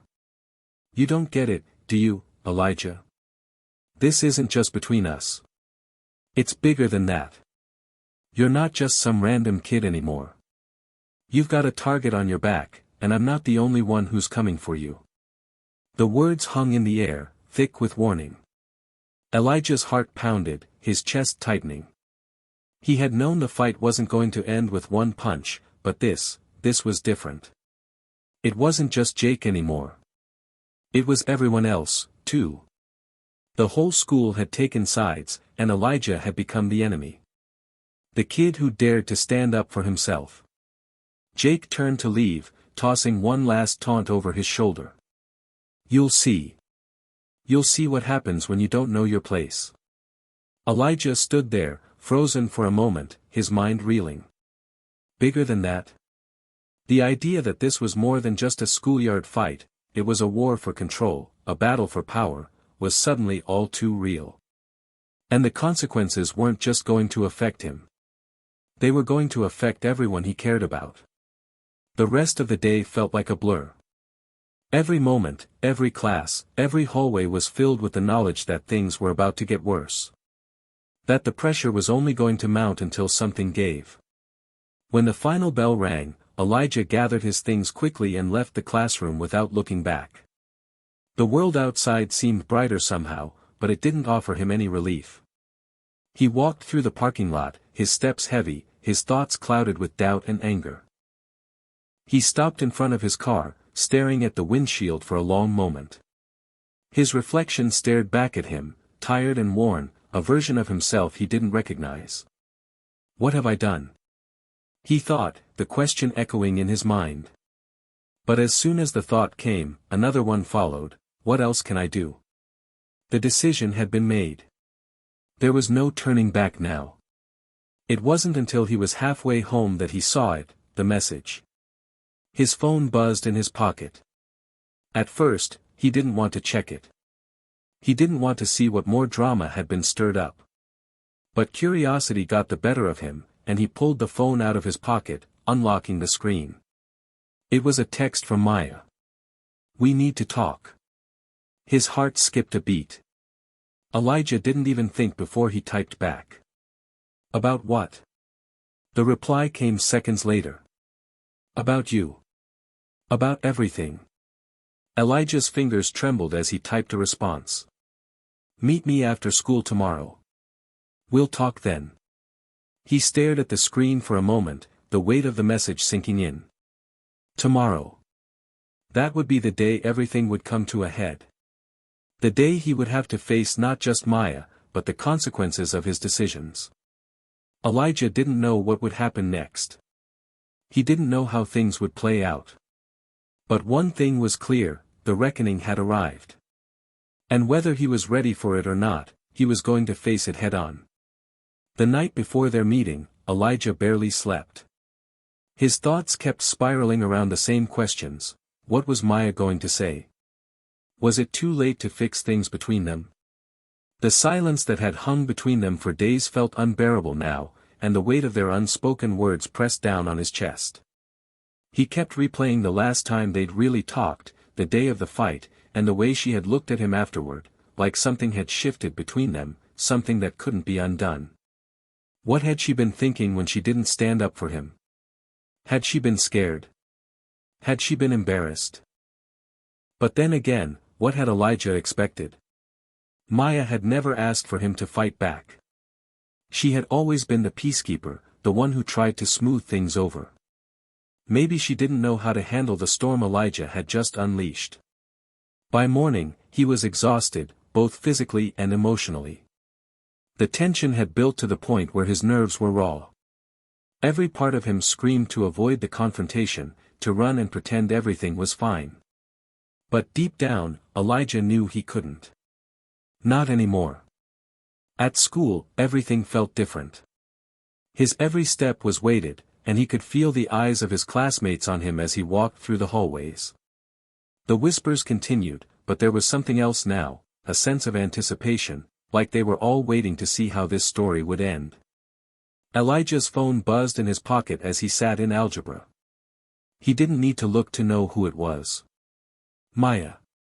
Lunch? His heart skipped a beat. This was it. He took a deep breath and quickly typed back. Yeah. Meet me at the usual spot. When the bell rang, he didn't waste any time. His mind was racing as he walked through the crowded hallways, the chatter and noise blurring into an unrecognizable hum. He could feel his pulse in his ears, the anticipation of what was about to happen gripping him tighter with every step. He found Maya sitting by the windows in the cafeteria, staring out at the empty parking lot. Her back was turned, and for a brief moment, Elijah wondered if he should turn around and leave. But he couldn't. He needed this conversation. He needed to know where they stood. Maya, he said softly, his voice barely audible over the noise of the cafeteria. She turned at the sound of his voice, her expression unreadable. Hey, she replied, her tone distant, but not cold. There was something fragile in her eyes, something that Elijah hadn't seen in a while. It made his stomach twist. He sat down across from her, taking a deep breath before speaking. I've been thinking a lot about everything. About the fight. About what happened after. And about us. Maya nodded slowly but didn't say anything right away. She was studying him, her eyes flicking over his face like she was trying to figure him out. Elijah shifted uncomfortably under her gaze. "I get it, Elijah," Maya finally said, her voice soft but steady. "You did what you had to do. I'm not mad at you for fighting back. I'm not even mad that you stood up to Jake. I get why you did it. What I don't get is why you didn't tell me. Why you didn't even give me a chance to." "To what?" Elijah interrupted, his frustration bubbling up. "To stop me? To convince me to just let it go again?" "No," she said quickly, shaking her head. "Not to stop you. To be there with you. To support you. I'm not mad at you, Elijah. I'm mad at the fact that you've been pushing me away. And I'm mad that you're pushing everyone away, like you're trying to fight this fight alone." The words hit Elijah like a punch to the gut. He stared at her, unsure of what to say. "I didn't mean to push you away, Maya. He stopped, his voice cracking. "I just didn't know how to handle it anymore. I didn't know how to fix things." Maya leaned forward, her eyes searching his. "You don't have to fix everything alone, Elijah. But you keep acting like you can. Like you can just carry all of this on your own, and it's not working. It's breaking you." Elijah swallowed hard. "I don't know how to be anything else, Maya. I've spent my whole life trying to stay under the radar, trying to make sure no one notices me. And now, all of a sudden, I'm the one everyone's watching. And I don't know how to handle it."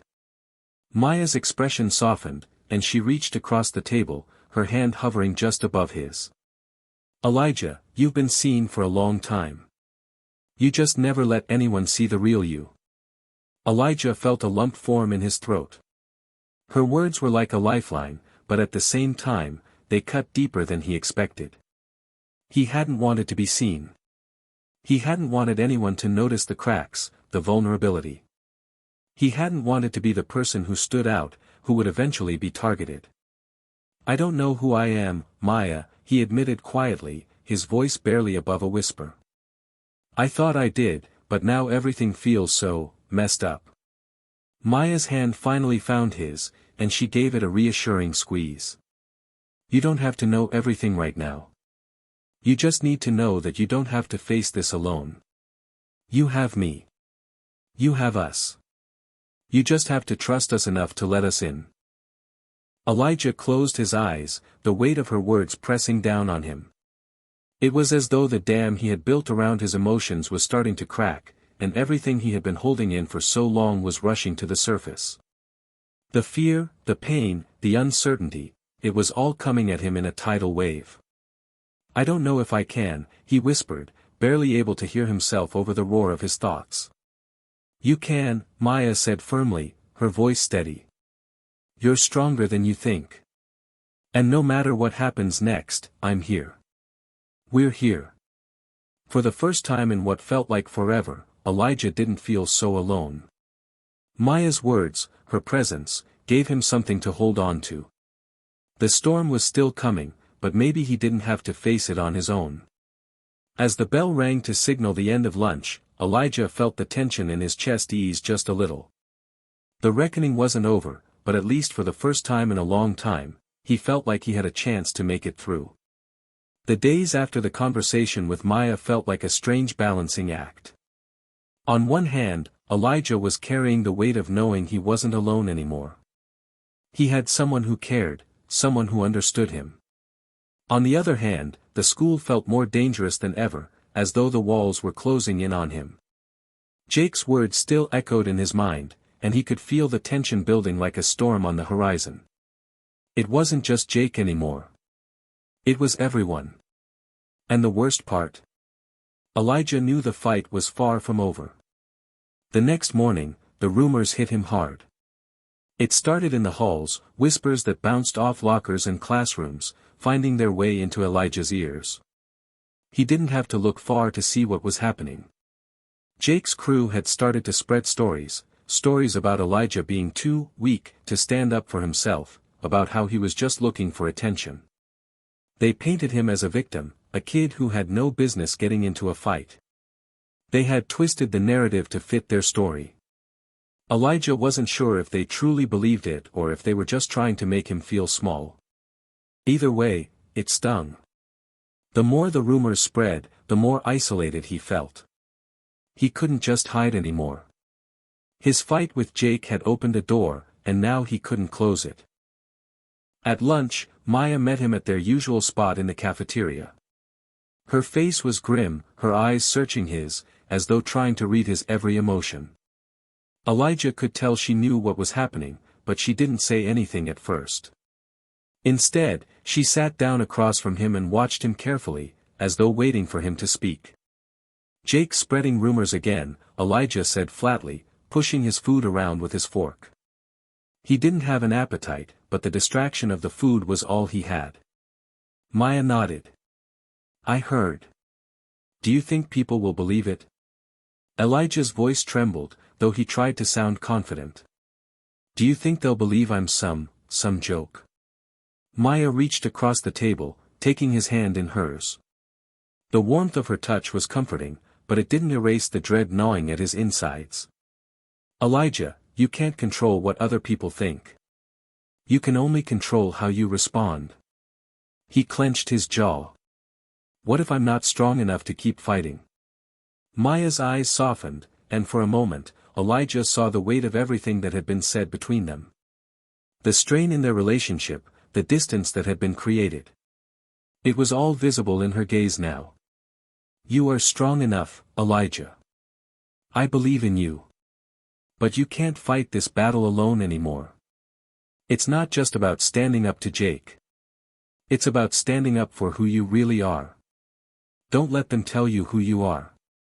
You get to decide that." The words felt like a lifeline, but they were also a challenge. Elijah knew that. He had spent years living in the shadows, letting the people around him dictate his worth. But now, Maya was asking him to step into the light. To be who he was, regardless of what anyone else thought.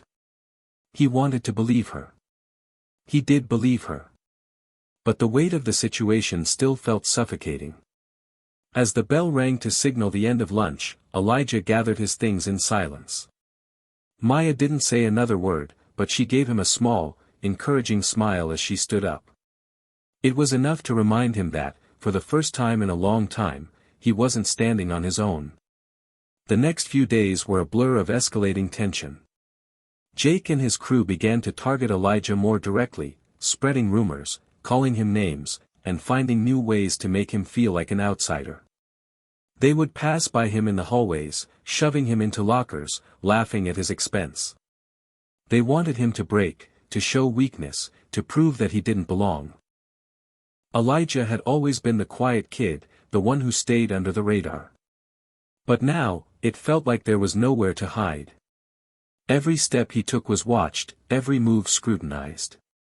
The walls were closing in, and he was beginning to feel suffocated by it all. Maya had been there for him, offering support when the pressure got too much. But even she couldn't shield him from the constant barrage of taunts and jeers. Elijah felt like he was drowning in it all. But something had changed inside him. Every insult, every shove, every whispered rumor only made him more determined. He wasn't going to back down. He wasn't going to let Jake, or anyone else, define who he was anymore. One afternoon, after school, Elijah stood by his locker, staring at the floor as he tried to organize his books. His thoughts were scattered, and his heart was racing, but as he turned to leave, a familiar voice cut through the noise. "Well, well, well. Look who decided to show his face." Jake's voice was filled with mockery, and Elijah knew this wasn't just a casual encounter. This was it.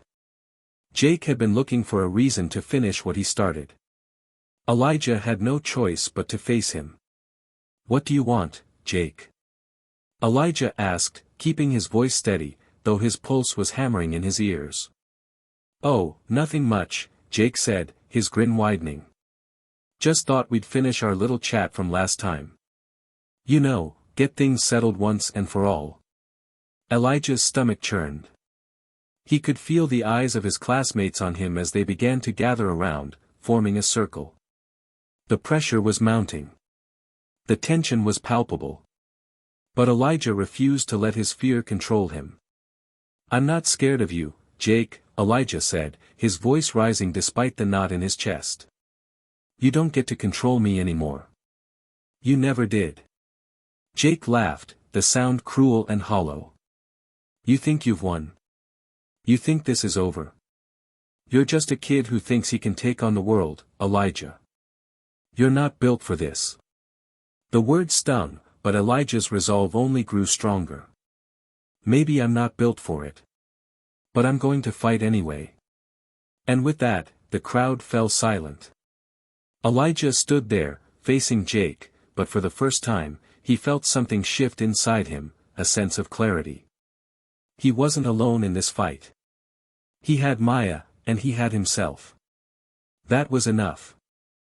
The air felt thick in the hallway as the crowd gathered around Elijah and Jake, the noise of the students' murmurs a distant hum as Elijah's heart pounded in his chest.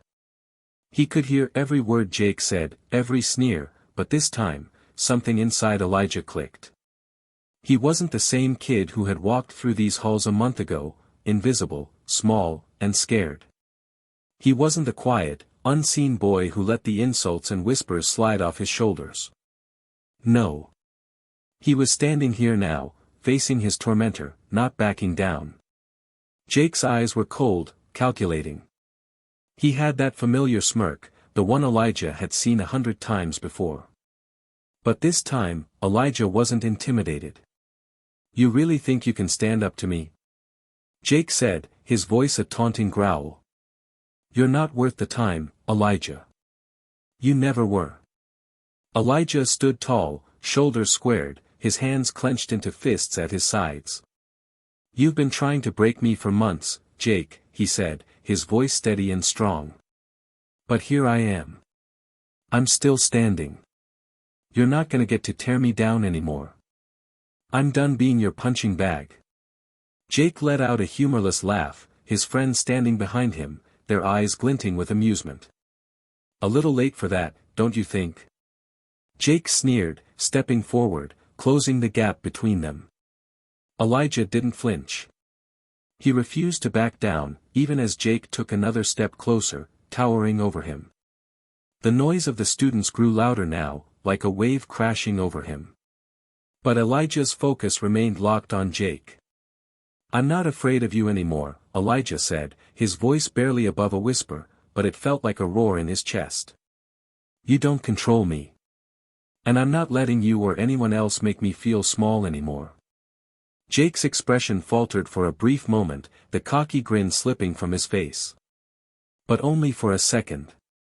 Then, his face twisted into a cruel sneer, and he took another step forward, pushing Elijah's chest hard with his finger. "You think you can talk tough?" Jake's words were filled with venom. "You're nothing. Just a scared kid who doesn't know how to fight." Elijah's breath quickened, but he held his ground. This was it. The point of no return. Jake had pushed him so far, and now it was up to Elijah to decide if he was going to let this continue or finally stand up once and for all. "Maybe I'm not a fighter," Elijah said, his voice cutting through the tension, "but I know this, no one gets to treat me like I'm nothing. Not you. Not anyone."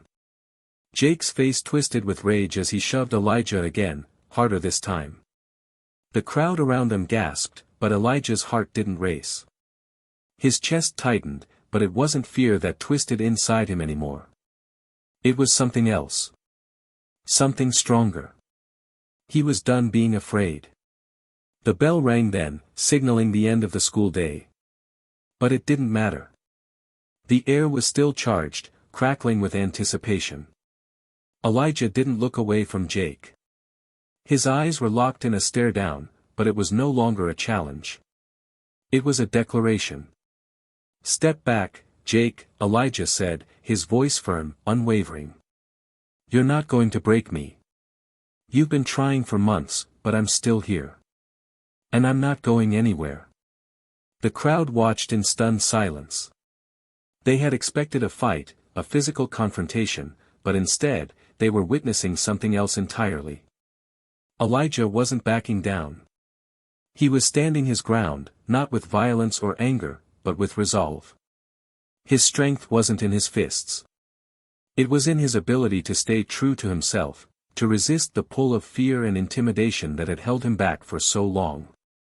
Jake glared at him, but the challenge in his eyes was replaced with something else, something Elijah couldn't quite place. For a moment, there was a flicker of uncertainty in Jake's expression. He took a step back, but it wasn't out of fear. It was a shift, a recognition. Jake had pushed Elijah to the brink, but Elijah hadn't given him the satisfaction of breaking. "You think you're something special now?" Jake spat, trying to recover his usual bravado. "You're still just a kid. And don't forget that." Elijah exhaled slowly, refusing to let Jake's words get to him. "You're right. I'm just a kid. But I'm not afraid anymore." The silence lingered for a few more seconds before Jake turned away, pushing through the crowd of students that had gathered. They parted for him, and Jake stormed off down the hall with his friends trailing behind, but the tension didn't dissipate. Elijah knew that this wasn't over. Not by a long shot. But he had taken a stand. He had shown everyone, including Jake, that he wasn't going to let anyone push him around. The crowd slowly dispersed, and the hallways began to empty, but Elijah remained where he was, his chest still tight, his heart racing. But this time, it was different. The weight of the moment didn't feel crushing. It felt liberating. He had faced his biggest fear, and he had stood tall. Maya found him a few minutes later, leaning against the lockers, her face full of concern. But when she saw him standing there, her eyes softened, and a small smile tugged at her lips. "You okay?" she asked, her voice gentle but full of warmth. Elijah nodded, though his mind was still buzzing from the confrontation. "Yeah," he said, though his voice was hoarse. "I think I am." Maya stepped closer, her hand brushing his. "You did good. I'm proud of you." He looked at her, his chest swelling with something he hadn't felt in a long time, hope. For the first time in what felt like forever, Elijah felt like he was on the right path. He had stood up for himself. He had taken the first step toward breaking free from the fear that had controlled him for so long. But he knew the real battle wasn't over yet. Jake and his crew weren't going to let him walk away that easily. They would keep pushing, keep trying to break him. But Elijah wasn't going to back down. He had already won the most important battle, he had found his strength, and that made all the difference. The weeks that followed the standoff in the hallway were a strange mix of triumph and tension. Elijah had finally found his voice, and with it came a sense of empowerment that he'd never known before. For the first time in his life, he felt like he was truly in control of his own destiny. But with this newfound strength came new challenges, and the battle with Jake wasn't over, not by a long shot.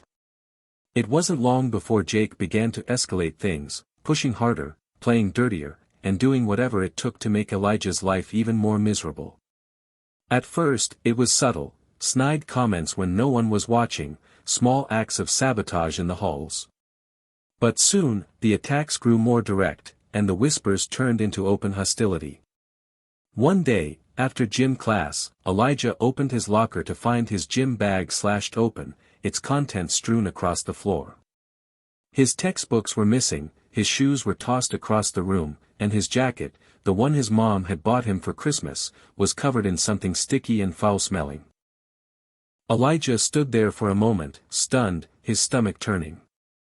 It was as though the world had frozen around him. He was no stranger to pranks or insults, but this was different. This was personal. This wasn't just about bullying anymore. This was an attack on his very existence. He looked around, his heart pounding. The hallway was full of students, most of them walking past without even acknowledging the scene. It was as if they didn't care, or worse, as if they were waiting for him to crumble. But he didn't crumble. He took a deep breath, forcing himself to calm down. The anger was bubbling up inside him, but he held it back. He knew Jake was watching from a distance, enjoying every moment of Elijah's discomfort. But Elijah refused to give him the satisfaction. He quickly gathered his things, his mind racing. How could he let this go on? How much further was Jake going to take this? Elijah had fought back before, but this time it felt different. This time, the stakes were higher. As he walked to the bathroom to clean up, his mind was filled with questions. He could feel the weight of the rumors building, could hear the whispers in the halls as he passed by. What if this never ends? What if Jake never stops? But then he remembered Maya. She had always been there for him, always reminding him to stay strong, to keep fighting. She believed in him, even when he didn't believe in himself. When he met her later in the day, she could see the storm cloud hanging over him. Her eyes immediately filled with concern as she looked at his damaged clothes, the distress in his expression. "Jake?" she asked quietly, knowing the answer already.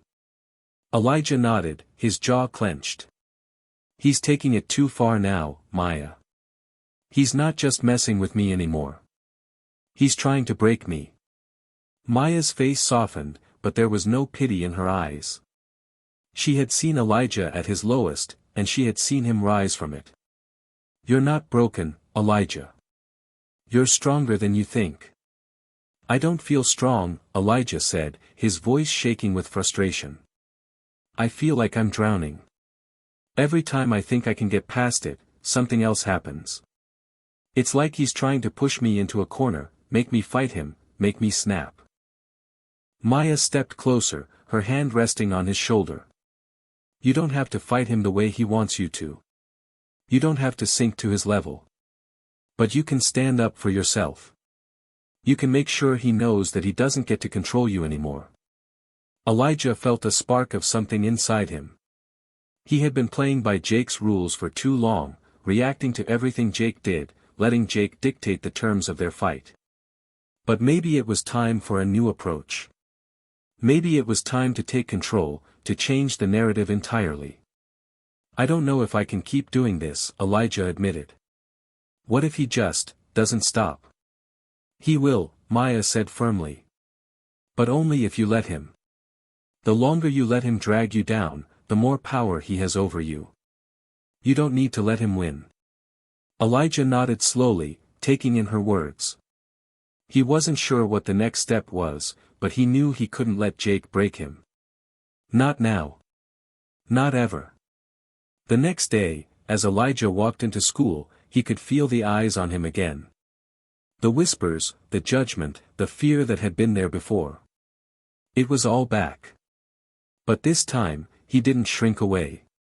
He held his head high, walking with purpose as he made his way to his first class. In the middle of the day, Jake found him again, this time, in the hallway between classes. He wasn't alone. His friends flanked him, their eyes filled with amusement, waiting for the inevitable confrontation. Jake was grinning, his hands shoved in his pockets, the same arrogance in his expression. "Had a nice little clean-up session, Elijah." Jake sneered. "Looks like you're really falling apart, huh?" Elijah didn't flinch. "You're just wasting your time, Jake," he said calmly. "I'm not the one falling apart here. You're the one who's miserable, who needs to pick on other people to feel powerful." Jake's smile faltered for a brief second, but then it returned, even wider, more mocking. "You think I'm miserable?" Jake scoffed. "You're pathetic. You've been running around, trying to pretend you're someone you're not. But you're not fooling anyone. You're just a scared little kid." Elijah's hands were still clenched at his sides, but this time, he wasn't afraid to let his words fight for him. "I'm not scared of you anymore. And I'm not afraid of who I am either. I don't need to pretend to be someone I'm not to make you feel better about yourself." The words hung in the air, and for the first time, Jake looked less confident. Elijah's voice had been steady, and there was something in his eyes that made Jake hesitate. "You're not going to break me, Jake," Elijah continued. "Not now, not ever. So you can keep going, keep trying to tear me down, but I'm done playing your game. Jake stared at him, his mouth open as if searching for something to say, but nothing came. His face reddened in anger, but before he could say anything more, the bell rang, signaling the end of the class period. Elijah turned on his heel, walking away without looking back.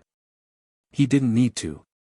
The days after Elijah's stand against Jake felt different. He could feel the shift in the air, like the calm before the storm. He knew Jake wasn't going to let it slide. Not after the way Elijah had stood up to him. The whispers around school grew louder, the rumors swirling with each passing hour. Everyone knew what had happened, everyone had witnessed the showdown between Elijah and Jake. But as the buzz of the confrontation died down, a more dangerous atmosphere began to build. It wasn't just about the whispers anymore, it was about something darker. Jake was angry.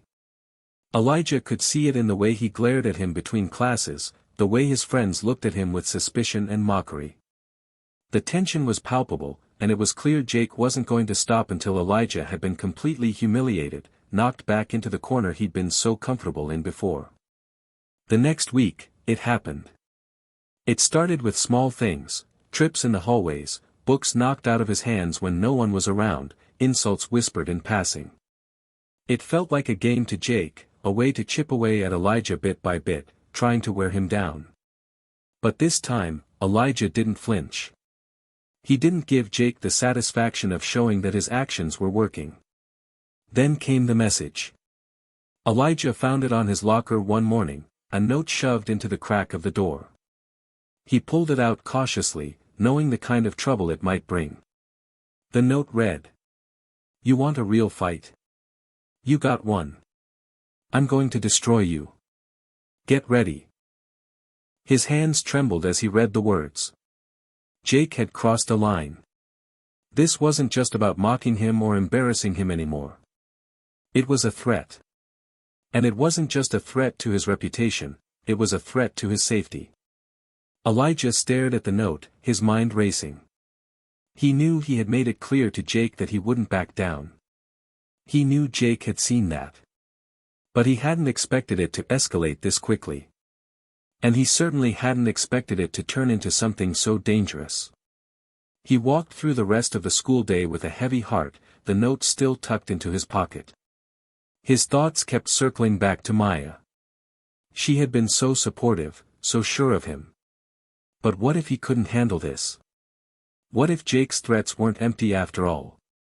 By the time the final bell rang, Elijah was already dreading what might come next. He had planned to meet Maya after school, but he couldn't shake the feeling that something was waiting for him. As he walked toward the exit, he saw a familiar figure standing at the door, Jake, flanked by his usual group of friends. They were waiting for him, blocking the way out. Elijah's pulse quickened, his steps slowing as he approached them. "Leaving so soon?" Jake said, his voice dripping with venom. "You didn't think you could just stand up to me and walk away, did you?" Elijah felt his throat tighten. He wanted to respond, to keep his cool, but everything inside him screamed to run. The fear was there again, creeping in like an old, familiar friend. But he had come too far. He couldn't go back now. "No," Elijah said, his voice steady. "I'm not running. Not from you. Not anymore." Jake's smirk faltered, replaced by a cold, calculating look. "You should have stayed in your place, Elijah. I warned you." Before Elijah could react, Jake's friend, the one who always had his back, stepped forward. "Let's see how tough you really are." He shoved Elijah roughly, sending him stumbling back against the lockers. Elijah's heart raced, but he caught himself before he hit the ground, his hands scraping against the cold metal. The hallway was silent for a moment. Then the laughter came, sharp, mocking. Jake's friends hooted in approval, egging him on. But Jake wasn't laughing. His eyes were dark, full of malice. "You thought you could stand up to me," he sneered. "You're nothing." Elijah stood up straighter, refusing to let Jake see the fear in his eyes. "I'm not nothing," he said, his voice louder now, cutting through the tension. "I'm more than what you think. And I'm not going anywhere. Jake stepped closer, his fists clenching. You're still just a kid, Elijah. And that's all you'll ever be. Something inside Elijah snapped then. It was as if the years of bullying, the years of feeling small and insignificant, all came rushing to the surface. He had had enough. Jake could push him, he could threaten him, but Elijah would no longer be the kid who backed down. I've had enough of you, Elijah said, his voice barely above a whisper. But this time, it wasn't a whisper of fear. It was a whisper of defiance. I'm done letting you control me. You don't scare me anymore. Jake's face twisted in rage. He lunged forward, shoving Elijah again, but this time, Elijah didn't stumble. He stood his ground, pushing back with a strength he hadn't known he had. The room felt electric, the tension hanging in the air like a storm waiting to break. Maya appeared in the doorway, her eyes wide with concern, but also with something else, something Elijah couldn't quite place. She stepped forward, her voice cutting through the chaos. Jake, stop it, she said, her tone firm, commanding. Jake turned toward her, his anger flickering into something more dangerous. Stay out of this, Maya, he snapped. This is between me and Elijah. I said stop, Maya repeated, her voice unwavering. You've done enough. The group of students watching the scene unfold fell silent. The energy in the hallway shifted. For the first time, they weren't laughing. They were watching. Watching as Elijah stood up, not just for himself, but for everyone who had ever been too afraid to do the same. Jake hesitated, his gaze flickering from Maya to Elijah. The anger in his eyes was still there, but something had changed. Elijah could see it, a crack in his confidence, a flicker of doubt. For the first time, Elijah wasn't the one who was afraid. Maya stood beside him now, her presence a shield, her strength a silent promise that Elijah didn't have to face this alone. He wasn't alone anymore. And that made all the difference. You're right, Jake said finally, his voice low. This isn't over, Elijah. But I don't need to waste my time on you anymore. With that, Jake turned and stormed off, his friends following behind him in silence. The tension in the hallway dissolved, the weight of the moment lifting as quickly as it had arrived. Elijah stood there, breathing heavily, his heart still racing. But he wasn't afraid anymore. Not of Jake. Not of anyone. He had taken a stand, and no matter what came next, he knew he would never go back to the way things had been. The days that followed Jake's retreat were filled with an unfamiliar peace. For the first time in as long as Elijah could remember, he didn't dread walking into school. The whispers had quieted, the tension had lifted, and most importantly, Jake had stopped his relentless pursuit. At least for now. But Elijah knew it wasn't just the absence of Jake's torment that made the days feel different. It was something deeper, something more profound. It was the sense that he had finally taken control, not just of his situation, but of himself. Maya noticed the change too. They met in the library the day after the incident, and she could tell right away that Elijah was different. The way he walked, the way he held himself, it was as if a weight had been lifted from his shoulders. He wasn't the same quiet, withdrawn kid she'd first met, he was someone else now, someone stronger. You're walking taller, she said with a smile, gesturing toward the empty seat across from her. Elijah chuckled, settling into the chair. Maybe I am. Hard to ignore a victory like that. Maya raised an eyebrow. A victory? Well, Elijah hesitated, looking down at his hands, it's not like I'm out of the woods yet. Jake's still out there, and there's still a lot of people who think I'm just a punchline. But I feel different. I feel like I've finally stopped running. Maya nodded, her expression softening. That's what I've been trying to tell you all along. You're not the same person you were when we first met. You've changed, Elijah. And that's a good thing. I don't know, Elijah said, his voice trailing off. I've spent so much time trying to be someone I'm not. Trying to hide from everything. Trying to blend in, hoping if I stayed quiet enough, everything would go away. But now, I feel like I've been forced to be someone else. I didn't choose this, Maya. It's like I've been pushed into this role, and I'm not sure if I even know who I am anymore. Maya reached across the table, resting her hand gently over his. Elijah, this is who you're meant to be. This new version of you, the one who isn't afraid to stand up for himself, the one who knows he's worth something. You didn't choose to be this way, but you've proven that you can be strong, even when you didn't think you could. That's real power. Her words lingered in the air, their weight sinking deep into Elijah's chest. He had always seen strength as something you were born with, a quality that some people just had. His mom had it, his teachers had it, and even Jake, with all his bullying, seemed to exude it. But Elijah? He had never thought of himself as strong. He had always been the quiet kid, the one who faded into the background, the one who never had a voice. But now, in the wake of everything that had happened, Elijah realized something: strength wasn't about not being afraid. It wasn't about being the loudest or the strongest in the room. Strength, he had come to understand, was about finding the courage to be yourself, even when the world around you tried to make you something else. The realization was liberating. Elijah wasn't broken, as he had so often thought. He was still him, only now, he was stronger because he had faced his fears and his doubts. He had proven to himself that he could survive, even thrive, in a world that often made him feel small. But even as the sense of personal victory began to take root, Elijah knew the journey wasn't over. He couldn't just let things slide. He still had to face the repercussions of his actions, and he couldn't ignore the fact that Jake would eventually come back, angrier than ever. And there was the question of the other students, too, the ones who had stood by, watching and waiting for him to fail. Would they remember him as the quiet, shy kid who couldn't stand up for himself, or would they see him as the one who finally rose above it all?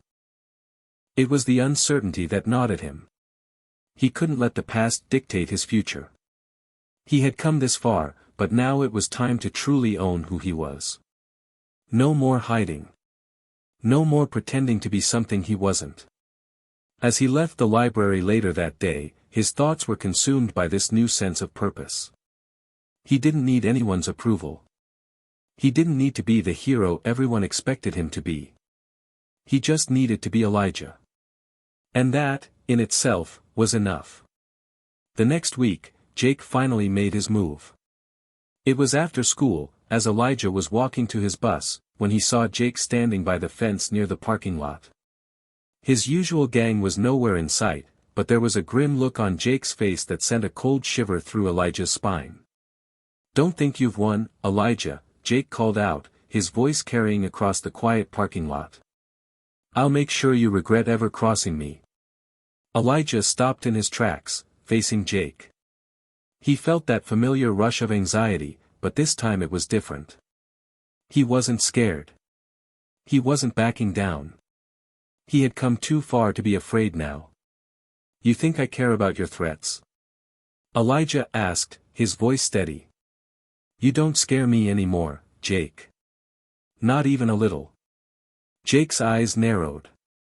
"You've got a lot of nerve, Elijah. You're nothing but a coward." "I'm not a coward," Elijah replied, his voice growing stronger. "You know who the real coward is? The one who hides behind a crowd, the one who can't stand up for himself unless he has others to do it for him. You're the coward, Jake. Not me." For a moment, there was only silence between them. Jake's face twisted in anger, his fists clenched at his sides. But then, something shifted. The fire in Jake's eyes dimmed just slightly.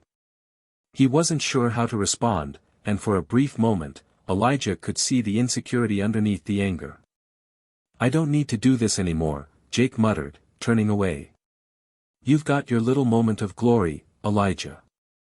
Enjoy it while it lasts." And with that, Jake walked off, leaving Elijah standing there, feeling the weight of the moment. Elijah didn't need to fight Jake physically. He didn't need to get into a battle of words.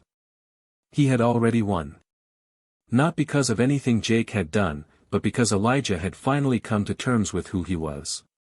The sound of the bell echoed through the halls, signaling the end of another school day. Elijah stood at his locker, taking in a deep breath. It was a moment of clarity. A feeling he hadn't known in a long time. He was free. Free from the fear that had held him captive for years, free from the chains of insecurity and self-doubt. He didn't have to pretend anymore. He didn't have to hide. For the first time in his life, Elijah felt like he could finally walk through these halls with his head held high. It had been a week since Jake had backed off, and in those days, the school had changed. People had stopped looking at him with pity or judgment. Instead, they looked at him with respect, or at the very least, curiosity. The whispers that had once filled the halls were now replaced with hushed conversations and quick glances, as if Elijah had become a different person, one they couldn't quite figure out yet, but one they were willing to acknowledge. Maya had noticed the change in him too. They'd spent more time together lately, studying, talking, and just enjoying each other's company. She had been his rock through everything, and now that the worst of it seemed to be behind him, Elijah realized just how much he had come to rely on her.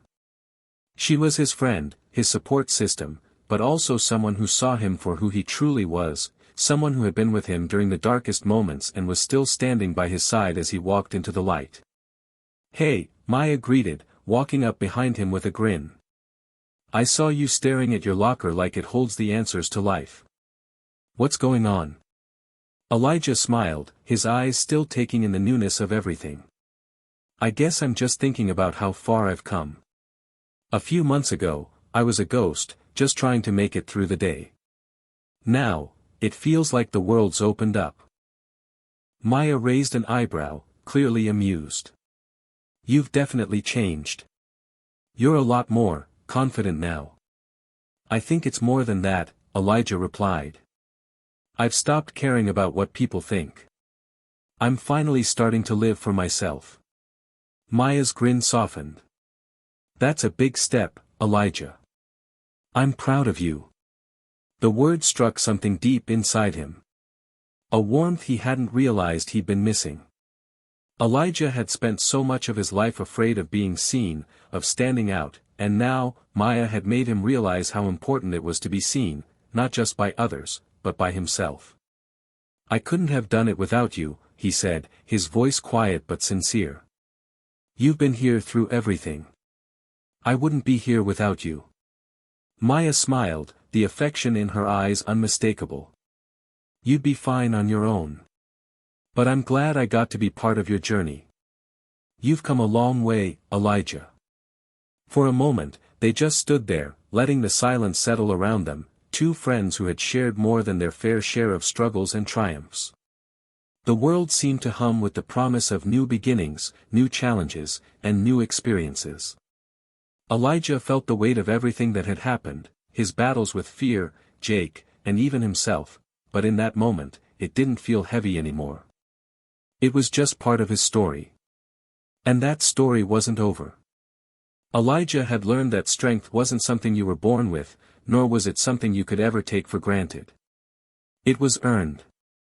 It was built over time, through the tough moments, the quiet victories, and the willingness to keep going when everything around you told you to give up. He had learned that strength came not from avoiding your fears but from facing them head-on, no matter how impossible that might seem. And now, standing at the crossroads of his life, Elijah realized something else: he didn't need to have it all figured out. Not yet. He had already proven to himself that he was capable of more than he ever thought possible. All he had to do was keep walking forward, keep being true to who he was, and trust that the path would unfold as it was meant to. As the days passed, the atmosphere at school became less tense, less defined by fear and tension. It wasn't perfect, of course. There were still moments of judgment, of cruelty, of the things that made high school high school. But Elijah had learned to navigate it with a confidence he hadn't known before. One day, as he was leaving class, a familiar face caught his eye. It was Jake. He was leaning against the wall, his usual group of friends nowhere in sight. For a moment, Elijah froze. The old fear tried to creep back in, but he quickly shut it down. He wasn't the same kid who had walked through those halls just a few months ago. He had learned that strength didn't come from running. It came from standing tall, no matter who was watching. Jake's eyes met Elijah's, and for a moment, there was nothing but silence between them. Then Jake spoke, his voice lower than usual. "You've changed," Jake said, almost begrudgingly. "Didn't think you had it in you." Elijah looked Jake square in the eyes, feeling no fear, only a quiet resolve. "Neither did I. But I do now." Jake gave him a curt nod and turned to walk away, without another word. The confrontation, the tension, the battle for dominance, it all seemed so trivial now. Elijah wasn't worried about Jake anymore. He wasn't worried about anyone who tried to tear him down. His fight wasn't with others. It was with himself, and he had won. Later that evening, as Elijah sat on his front porch, watching the sun dip below the horizon, he reflected on how far he had come. The world was still full of challenges, of obstacles that would test him. But he was no longer afraid of them. Because now, Elijah knew that he had the strength to face whatever came next. It wasn't about being perfect. It wasn't about having all the answers or always winning. It was about being true to himself, about knowing his worth, and about having the courage to stand tall in the face of adversity. And as the sky darkened and the stars began to twinkle above, Elijah realized that this wasn't the end of his journey. It was just the beginning.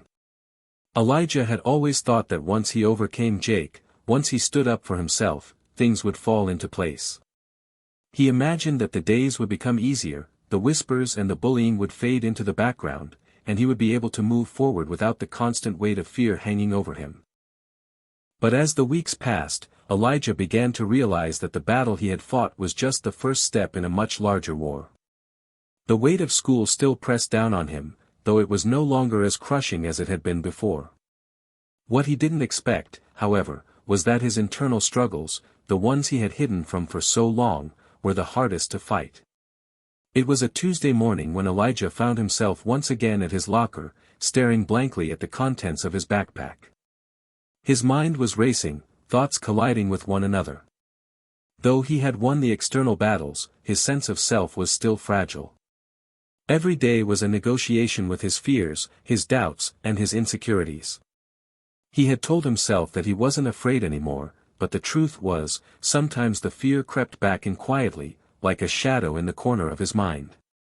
The sound of footsteps broke his thoughts, and when he turned around, he saw Maya walking toward him.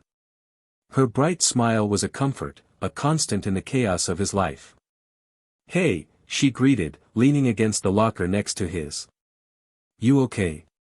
You look a little distant." Elijah forced a smile, shrugging slightly.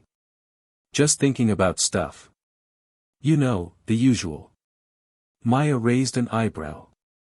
"I'm going to take that as a no, what's going on?" Elijah hesitated, then sighed. "I don't know, Maya. It's like, now that things are better, I don't really know where I fit anymore. I don't know what I'm supposed to do with myself. I thought I'd feel different, you know. But sometimes it feels like nothing's changed. Like I'm still that kid no one really notices." Maya's expression softened. "I think you're looking at it wrong, Elijah. You've changed. You've grown.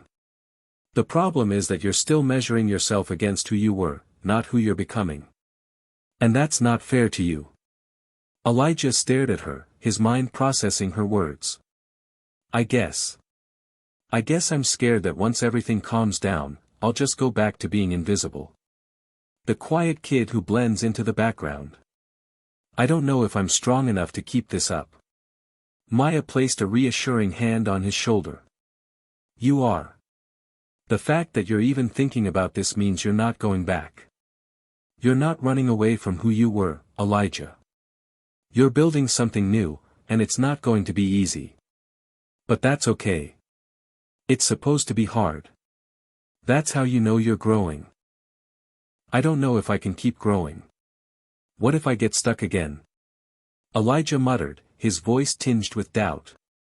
What if I can't keep up the new to me?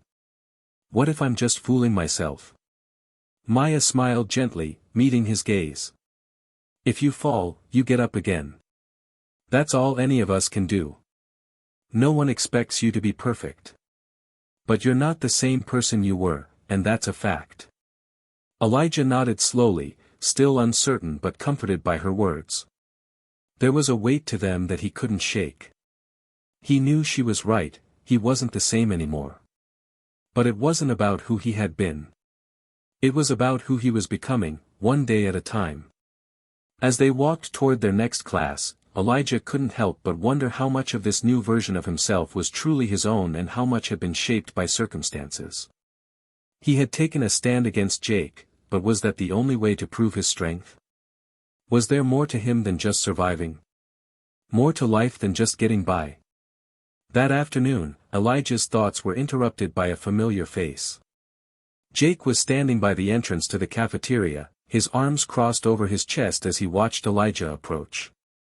A familiar unease settled in Elijah's stomach, but he pushed it down, reminding himself of the person he had become. Jake didn't speak at first, just stared, his eyes narrowed with something between disdain and curiosity. Elijah's heart raced, but he didn't look away. He wasn't going to be intimidated again. Not by Jake, and not by anyone. You're still here. Jake said, breaking the silence, his voice rough.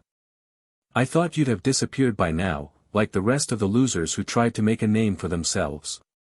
Elijah stepped forward, his chest swelling with a new sense of confidence. I'm not going anywhere, Jake. I'm here because I belong here. Maybe you should think about why you're still so obsessed with me. Jake's eyes flickered with something, was it frustration? Or maybe something else? Elijah wasn't sure. But Jake didn't respond. Instead, he looked away and walked off, the familiar tension dissipating like fog in the morning sun. Elijah stood there for a moment, feeling the weight of the encounter sink in. He had faced Jake again, and this time, it wasn't about fighting. It wasn't about proving anything to anyone but himself. He had won this battle not because he had fought, but because he had faced it without fear. It was a small victory, but it was a victory nonetheless. And Elijah knew that the more of those moments he had, the stronger he would become. Not in the way the world expected, but in the way he had learned to expect of himself. As he made his way to lunch, Elijah reflected on the path ahead.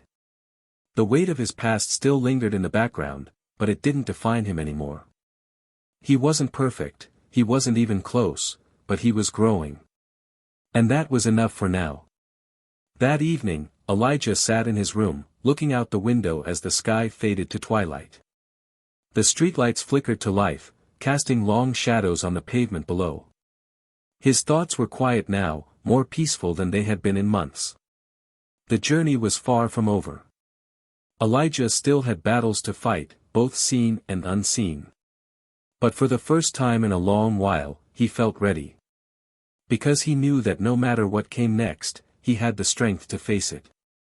And that, in itself, was enough to keep moving forward.